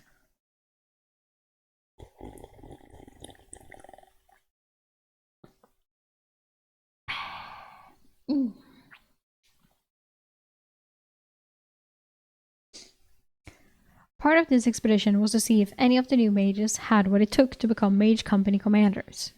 Being in charge of 20 or more legionnaires was a privilege reserved for competent mages. I didn't know how mages were assigned conscripted legionnaires over the volunteers, but I guess it partly had to do with the mage's ability and who their parents were. The elven hand axe made quick work of the nearby trees. I caught movement deep in the woods of other hounds patrolling. When I returned to the camp with my tent poles an hour later, I frowned. Apparently, there had been a stack of poles on the other side of the central tower. Rather than show my irritation or acknowledge the snickers of the other legionnaires who probably did this a few times a year, I just set up the tent. Rena was setting up a campfire to cook and talked while she happily prepared a meal. The mages already went into the tower. They will be out after dinner to announce the teams. One team will go east, another north along the river, and the last team will head south along the river. I nodded and focused on preparing our campsite. No one had set up their tents within 20 feet of us, but many of the others were clustered together. Some of the other legionnaires worked in pairs, but it was clear I would be on my own. Rena used the rations in the pack to cook a hearty stew of rice, onions, and beef. As the day faded, the mages finally emerged from the tower. 2 had greasy stains on their robes from dinner. Ew. The new mages circled with the legionnaires. Cinna looked imperiously at the gathering. "Welcome to the Knoll Gardens. This tower has stood for 500 years and has served as a watchtower to the eastern woods by the hounds. We use it occasionally to see the medal of new mages. We will divide you into 3 groups of 6. Then in the morning, each group will be assigned a zone to patrol. Your personal legionnaires will shadow your group with 2 of the instructors. You will be evaluated on your leadership skills, working together and finding the 3 markers left by the hounds." Cinna smirked as murmurs rose among the young mages. "Most likely you will not encounter gnolls on this hunt. Don't misunderstand me. There are gnolls in these woods. In fact, the hounds informed us at dinner that 2 packs were in the area. Your goal is to complete the patrol of your assigned region. If you are selected to return for a second gnoll hunt, then you will be tasked with tracking and killing a gnoll pack." My eyes glanced across the mages. Most looked relieved, but a few looked angry. I guess these were the bloodthirsty ones among them who wanted to hunt and use their spells to kill. Yeah, birds and squirrels. Rena was not in the first group of mages announced who would be going south. She was announced in the second group. Mage Rena, Mage Cassius. Oh no, we get Cassius. Mage Ona, Mage Elsa, Mage Avaro, and Mage Cyrano. You 6 will be headed directly east, into the deepest part of the woods. Your markers will be found 5, 10, and 15 miles from Knoll Gardens. Mage Cassius will have the map. Oh no. As the last group was announced, we returned to the tent. Rena did not look happy. I had recognized a few of the names. "A few of your enemies in the grouping?" "Everyone but Mage Cyrano has caused me trouble in my first year. Cassius is the worst of the bunch. Mage Cassius and Ona are twins. Each brought along their own legionnaire as well. I recalled her saying this when she commiserated with Flora and Livia at meals. Did you see the way they were looking at me? And why is Senna not traveling with any group? They're going to try something. I can feel it. Rena talked herself into a fit, so I grabbed her shoulders. Calm down. Essentially, tomorrow is a 30-mile march through an evergreen forest. A forest filled with a deadly array of creatures that are happy to kill you. But at least they will try to kill you and your enemies equally. I don't think that makes me feel any better, she said uneasily. I rolled my eyes and produced a skillet of still warm caramel bread. I'm not sharing with them, she said sharply. She took the dessert into her tent. I studied the other tents inside the walls, and many eyes drifted to us. Since our tent was almost against a wall, I rolled a log to create a seat and settled in for a watch and a good view of the others. Brenna popped her head out a few minutes later, caramel on her lips. Are you coming? I shook my head as I hadn't seen any other legionnaires enter tents, and I suspected something might be amiss tonight. No, I will rest here. Brenna looked upset and ready to object, but looked across at the others' fire and tents, understanding I would guard her. She nodded, disappointed, and ducked back inside the tent. It was going to be a long night, so I started working on the spell form for Earthspeak, running and tracing the complex arrays in my mind. Most of the other legionnaires set bedrolls on the ground for the evening. A few entered the tower, and a number joined the hounds on watch atop the corners of the 10-foot wall. Neptune's tier was crescent-shaped tonight. It almost rippled as it traveled across the sky, and I imagined the surface was roiling waves. I had angered a few of the mages by spoiling their plans. Mage Cassius came out to use the privy 4 times.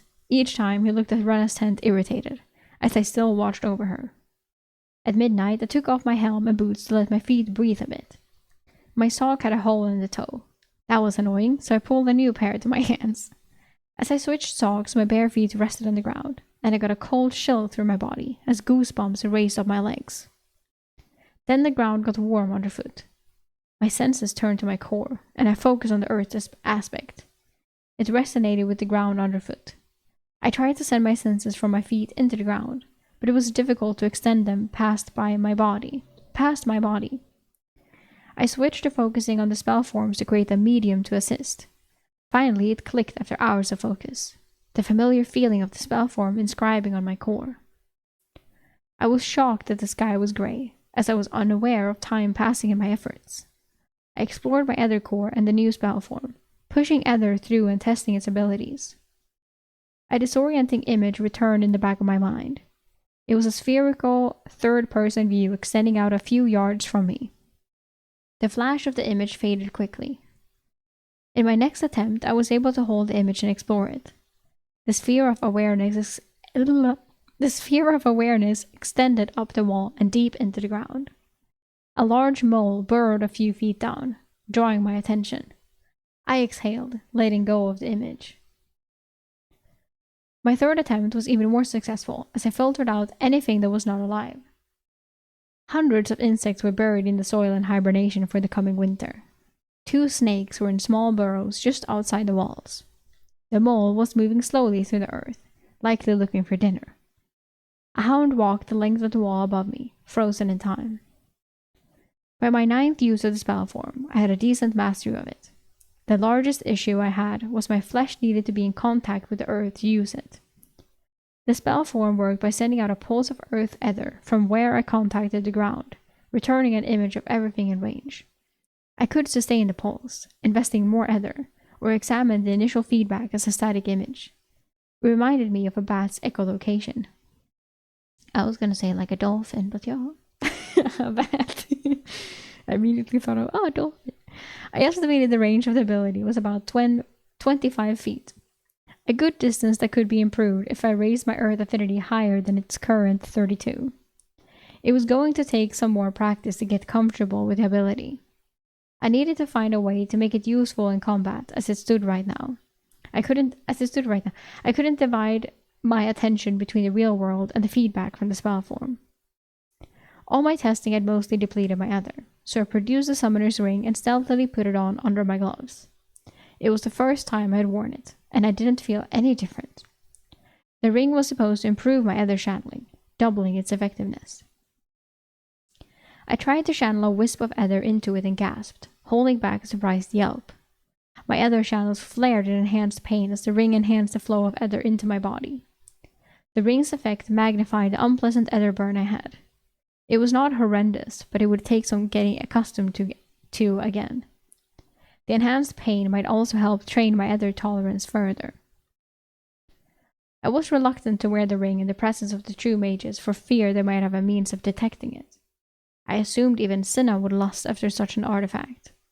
Noise and smoke from the central tower told me the mages were preparing breakfast. I put my boots on and stood, stretching the stiffness from sitting for so long. I stirred the coals in the fire and added some wood to prepare breakfast for Rena, as I was not feeling an appetite. When the tower's reinforced door opened an hour later, I stored the ring, my ether half recovered. It was only a hound, but I roused Rena. Rena came out blurry-eyed to sit by the fire as I made skillet biscuits and fried bacon and eggs for her. As she ate, she said, "Thank you for guarding my tent all night. I woke a few times, but always felt safe knowing you were there." I nodded and didn't tell her enemies had scouted her multiple times during the night. There was no need to stir her anxiety. I sipped on some earthy, strong hot tea as the rest of the camp stirred. The door opened when the sun illuminated the tower, and the mage instructors exited with serious expressions. I noted the two mages who had grease stains last night on their robes were now clean. Cinna surveyed the camp, clearly unhappy. "Why are you all still here? Why have your group leaders not led you out?" But they didn't know which way they were going, no? No, they did. Shocked silence as everyone froze. Like myself, everyone thought we were waiting for the mages to exit their tower. Mage Cassius was the first to bark orders. "I told my group to be ready at first light. Move out!" His command voice was both annoying and shrill. A hive of activity occurred in the next 5 minutes as each leader tried to get their team out of the fortification first. Mage Cassius and his twin sister Ona led the other 4 mages out of the gates. Rena trailed a few steps behind, and the 5 legionnaires and I behind her. The 2 mage instructors accompanying us were an old woman with stark white hair and a frail-looking mage with disinterest on his face. Both looked like they would need help keeping up with the young mages. The instructors each had a pair of legionnaire guards settled in behind them as we left the clearing and entered the woodlands. This was going to be interesting, and I started to think up a riddle. 10 legionnaires, 2 experienced mages, and 6 young mages entered the woods. Who comes out alive? A sick riddle, Eric. Damn, okay. This will be... Oh! Maviet! Oh my god! Chapter 200. Maviet. Maviet plucked the feathers. Oh, it is really Maviet chapter. Wow! Yay! He's back. Oh! Maviet plucked the feathers on the 2 fat facons he had taken for the company pot. Matteo passed by and patted him on the shoulder appreciatively. "Nice birds, Maviet. Checkers after dinner?" Oh, Maviet grunted. "Sure." The men in the company treated him like he was one of their own. Matteo had even started a brawl in a tavern when the owner said he wouldn't serve the Goliath. Half the company had been involved in the scuffle, and Maviet was surprised when Adrian scolded the men publicly in the tavern, but then rewarded them privately for defending him. Maviet absent-mindedly rubbed the ring of sustenance Eric had given him. The thing was just as much of a curse as a blessing. He didn't mind only needed a few hours of sleep every night. That was a blessing. The curse was his massively decreased appetite. Maviet liked to eat, and now he barely needed anything at meals to feel full. Oh. The mage commander Castile had figured out what the ring was after a few days, and Maviet had almost hoped she would ask for the ring. Even when Maviet admitted that Eric had given it to him, she never asked for it. She just looked mildly surprised. The birds were plucked, and Lurkin came to collect them with a grateful nod. The company meals were always copious, as the company seemed to try to make up for their time starving in Kaelora. "I will simmer them for soup in the morning. Do you want any choice cuts?" Maviet shook his head, but appreciated the offer. Maybe it only kept the livers for himself. He would mash them into a paste, mix them with flour, and fry small patties with them. It would be his entire dinner, fueling him for half a day. Brutus walked by, not saying a word. No matter how many times he apologized, Brutus was still angry with Maviot for getting separated upon entering the simmering labyrinth. He was also angry with Eric for taking back the runic blade and voiced it frequently among the others. The problem was the other 12 legionnaires in the company all liked Eric, so Brutus was isolating himself further, making himself more miserable. Colm and others had tried to cheer up Brutus a few times, but the man didn't want the pity, or so he said. He heard rumors Castile would have him transferred, but the company only had 30 legionnaires and would not receive a replacement. As he prepped his small meal, Constantine came and sat across from him. I will need you tomorrow to sweep our trail. I'm so happy that we're back with these guys, by the way. It's like, I miss them. I'm so happy now. Maybe it looked at the grizzled veteran. He thought the graying man missed Eric too, but half the time Constantine spoke of Eric with disparaging comments and the other times with fondness. I thought you were training Benito to sweep the trail.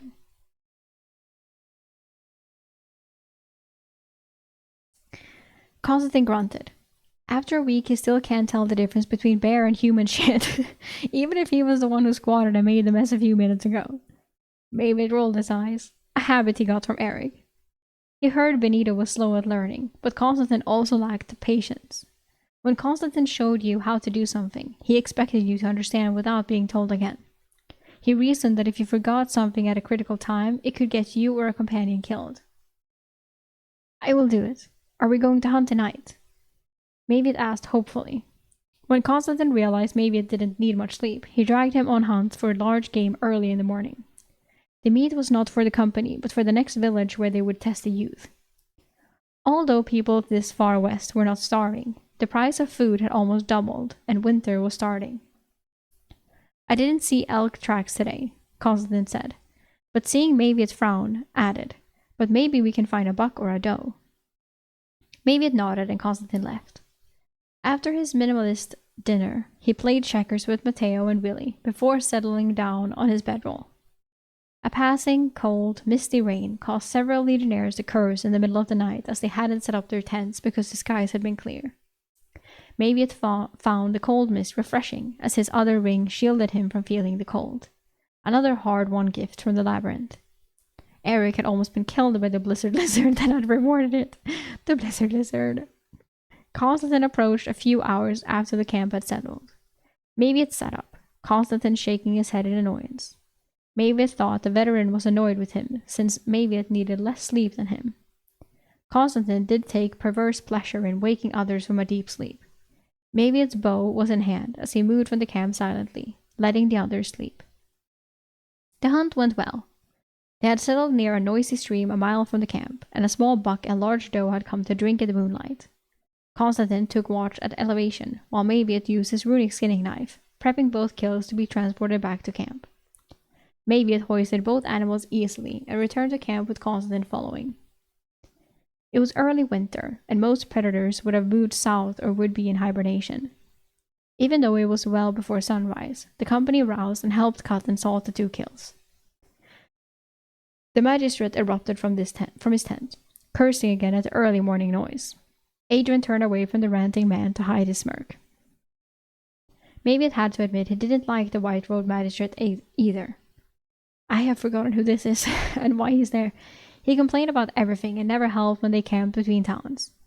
Maviot was certain that Castile left the town later than required to ensure the company had to camp that night in the woods just to anger him. The men didn't mind, as most of these small towns had no legion hall. Hello, Latios. Can't imagine setting up camp and not having a tent for my gear. Not okay. Pretty stupid.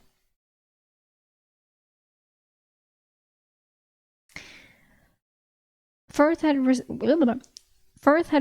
that Magistrate Rufo was being punished for stealing from a count, but the count hadn't been able to prove it. Okay, so we now learn who this is. The odd thing about the story was that the count was the magistrate's brother. Maybe it couldn't understand why family would steal from each other. The Count got the magistrate assigned to supervise the tablet reading. As the camp stirred, Lurgan heated the soup he had made last night, and everyone slowly got ready for the march. Dante tended the only horse in the camp. It was the magistrate's personal horse, as the war horses could not be spared for the entire company with the war in the East. I am a big fan of the audiobooks, and hearing your commentary has been great whenever I pop in. Well, thank you. I'm happy to hear that you like them. Sorry that I haven't done them for like 2 weeks. We've been playing Pokemon Shiny Hunting instead. But now I was like, I need to get back to Eric, dude. And this has been a good session so far, so I'm happy I'm back.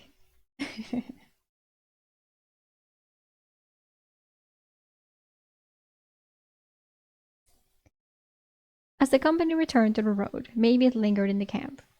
He looked east and wondered how Raylia was doing. He hoped she had made it back to her people and appreciated the gift of the griffin egg. He thought Eric and Raylia might actually be good together if they had more time. He stared for a long time, and the wintering birds had gotten louder, meaning the company was a distance ahead. I'm scared of you reaching where the audiobooks end. Where does the audiobooks end? Because I'm on book 4 now. I think, I don't remember which book he has released latest, but I am always allowed to read the one that is behind, like one book behind. I'm not allowed to read the most recent one. I think that's what he said last time I messaged him. That he is like, as long as there's one ahead, you're allowed, basically, but he still has to send them to me. But right now I only have book 4. So, but we started it, like, we still have like, we're maybe a fourth through book 4 now, I think. And I don't know which book he's on. So, I'm a bit slow, but we will just see when we get close to the end here, and I will ask him like, hello, can I get book 5? And then we will see. Maybe he changes his mind. Then we can't. Rip. I don't think he will though. Let's hope not. Yeah, we will see. I always ask for permission for every book for safety. So right now you have nothing to worry about because we only have permission for book 4 so far.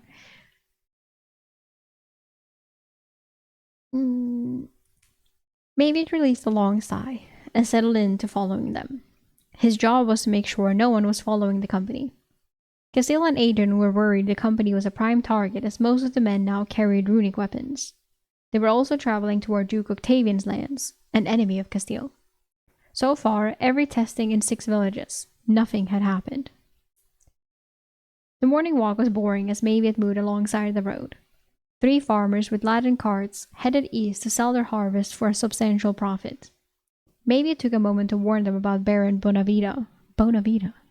That baron was seizing independent farmer carts, paying last year's prices, and then selling the harvest for massive profits. There had been no need to warn them, as Castile had done it herself, but they appreciated the news anyway, giving him a large potato. A large potato. Constantine was sitting on a rock outside of town, oiling his blades. He looked up as Mayviet approached. Nothing today. Mayviet's deep voice intoned. Then he asked a question. Are you having me sweep because you don't want me to enter the town with the company? Oi. Constantine arched an eyebrow. Yes, he stated flatly. After the tavern incident, we have decided to prepare the villages for you. Mayviet nodded in understanding. Most of the time, when he entered the town, he got gawking stares of wonder or fearful stares. Oh. Should I depart the company then? No! Mayviet asked as Constantine settled beside him to walk the last half-mile. Farmers in the out-yielding fields paused to watch them pass. Constantine was quiet for a while before answering. The company needs you, Mayviet. You are one of the better warriors among us. Much faster than any man of your size has a right to be. Mayviet grinned to himself at that. As he consumed the essences, he had trained hard to improve his speed in combat. Besides, your rings and hammer would get you noticed by a first citizen if you were not with a mage company. Oh. I don't know where the most recent chapters are at, if they're public, but the audiobooks end at the end of book 5, and I'm crushed there isn't more available. I think there's a mention of a mage class story in the works, but my favorite aspect is story ability, so I worry if that will be included with the mage story. Yeah, because I know that he's doing different like stories outside of a soldier's life, like side stories kind of things. So yeah, okay, book 5. Okay, then we will see. Maybe I have to slow it down even more. Nah, I will just go and then I'll just ask him. We'll find something to do in the meantime. There's always shiny hunting. But okay, good to know. Good to know. Thank you.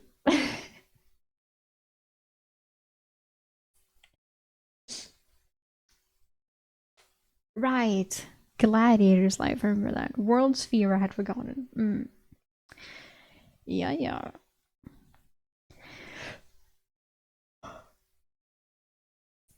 I could leave the Empire, Maviot mumbled. No. Constantine considered Maviot's words as they approached the center of town. The magistrate was already summoning everyone to him, bathing in the light of his self-importance. Constantine finally said, "It is your choice. If you choose to leave the Empire and wish for me to get a message to Eric, I will." Maviot nodded but had no plans to leave the company. Matteo, Lurkin, and Colm were dispersing the venison to happy women. This town only had about 200 people if you included the surrounding farms. Magistrate Rufo felt like he had enough of a crowd to start. "Good citizens of Arabona, there is great news. The Empire has found space at the Mage Academy for 2 of your children who have tested in the past. Citrio, Tranio, and Cassetia Fidelis. You're going to the capital." There were no cheers as the people were not stupid, and word had spread of the Empire's desperate need for mages. Maviot knew these 2 young people had been tested in the last few years and had been passed over because their affinities were not strong enough to bother training a spell form. Most likely, they were between 30 and 40 in an elemental, healing, or protection affinity. At least, that had been their experience so far. The magistrate continued with his fake smile, making Maviot uncomfortable for being part of this. "We will also be testing all your children between the ages of 12 and 16 tonight at the inn."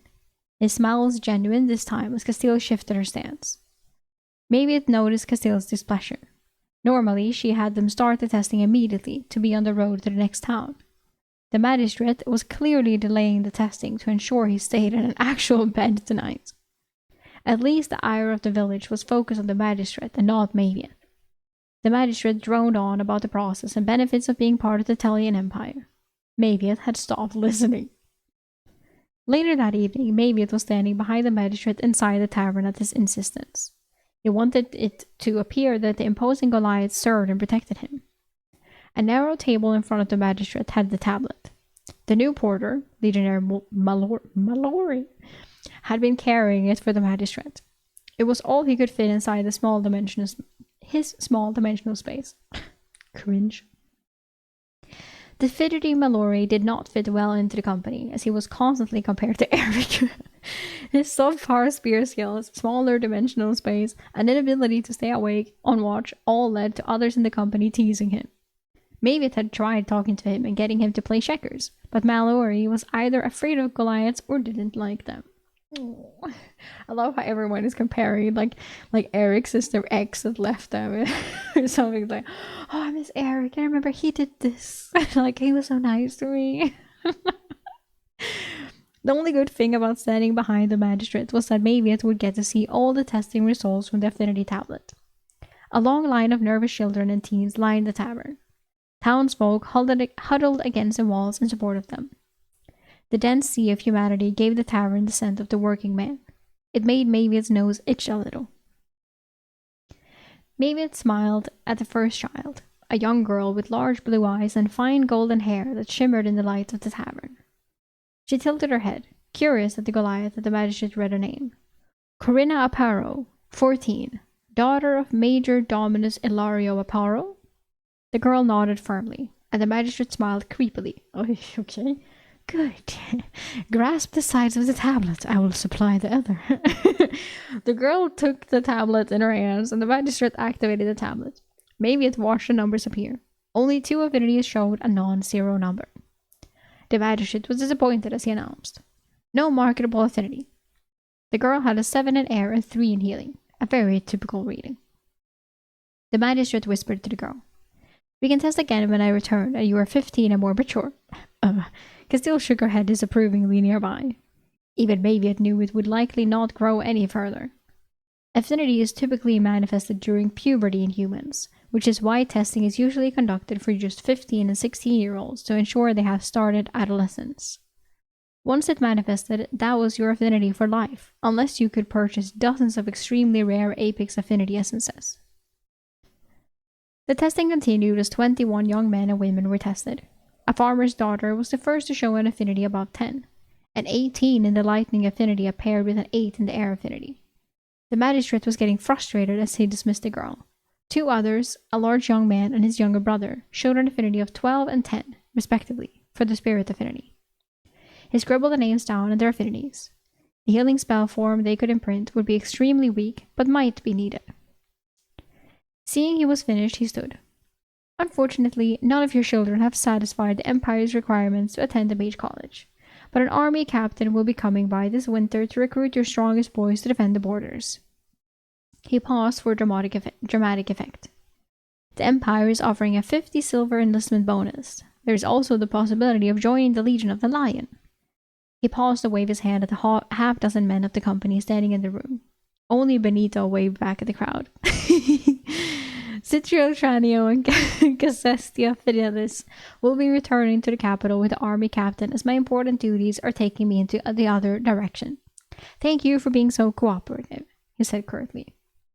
On standing, the magistrate stumbled a little from sitting for over 2 hours, but made his way up the stairs to one of the few rooms. After the legionnaires and Maviet left, the room erupted in conversation of the townsfolk filled with relief and pity for the 2 who would be collected when the captain arrived. Benito is me for real. Benito is such a little cutie. Constantine met Maviet outside. "Come on, Maviet. Some green goblins have been bothering an outlying farmer." Maviet looked and saw that Blaze was checking arrow fletchlings, and Benito was also ready beside him.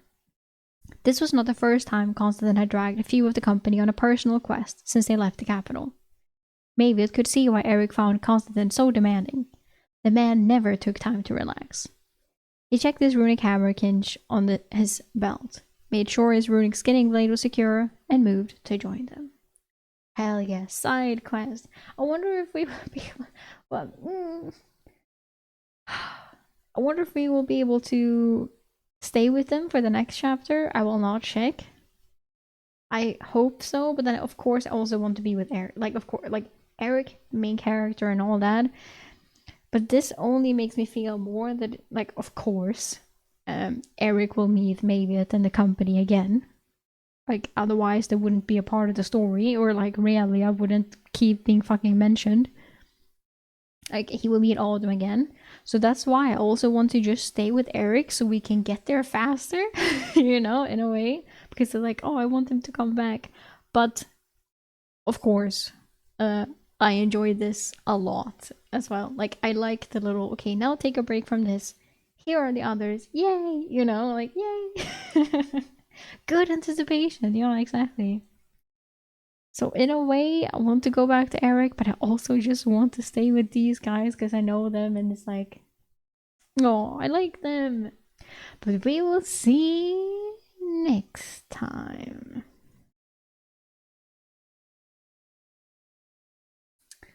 So, well,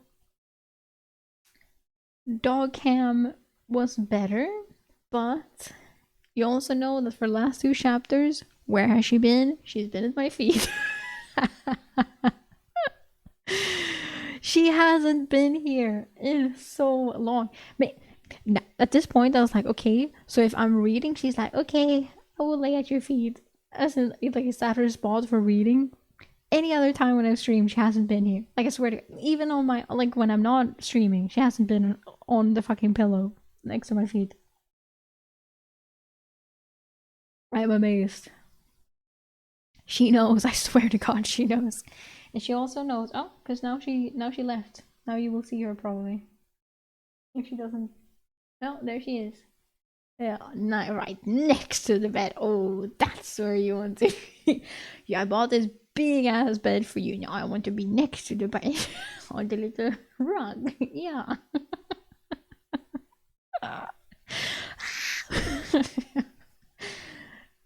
Good for you that you're so cute, Willow. Oh. She will also react a lot because whenever I end the stream, she knows. So I will start the Wawas and not change the screen so you can see her still. We'll see if she will she will react. You can see it. Wait, I wouldn't even start the Wawas. I will pretend. I'll pretend to end the stream. Oh, she left, then you won't be. Oh well then. She always fucking knows. I swear to God. Maybe I should give her the mic. I will take the mic down and then we'll see if she can hear her do the face that she usually does. She usually like mew mew mew. Okay. Let's see if I can. Or what would I normally say? Okay, I will put her to the mic and I will just talk, so you will hear me less. But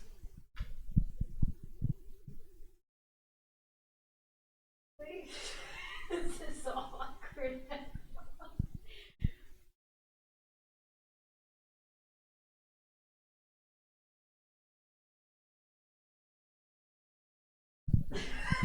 Why am I being? Why is it awkward? No, I will do it, and I will. Wait, I will have to play the Wawas, otherwise I can't do it. It needs to be real. Maybe she can hear the Wawas from my headphones, but that's what she is. Thank you so much for watching. It was nice. Now we will stop. Okay, bye. She's like, you're faking it. She's just looking at me like, are you dumb? Oh, okay. Well, I try. Oh, well, I will change the video. There we go. Thank you so much for watching. I hope you appreciated it. You saw Willow a little bit. I saw Willow a little bit on stream. Oh, it was a good amount of chapters. I enjoyed it. Happy to be back with reading. We'll see if we are back doing it tomorrow. Wait, what day is it today? It's Tuesday. Tomorrow we do not stream. Huh? Tomorrow we don't stream. Maybe I will anyway. We'll see. We'll see what we'll do. But feel free to go follow me on places. Thank you so much for joining. And I will see you next time. Hey do. Bye bye. Do you have something to say?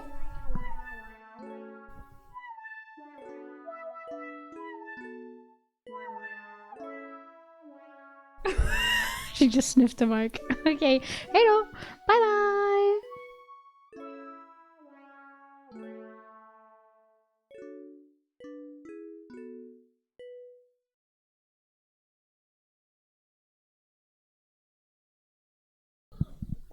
There we go.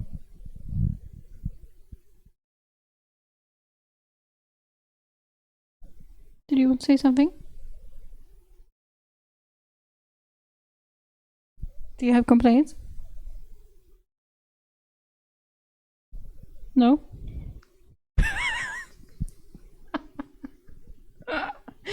This dog, man, I swear.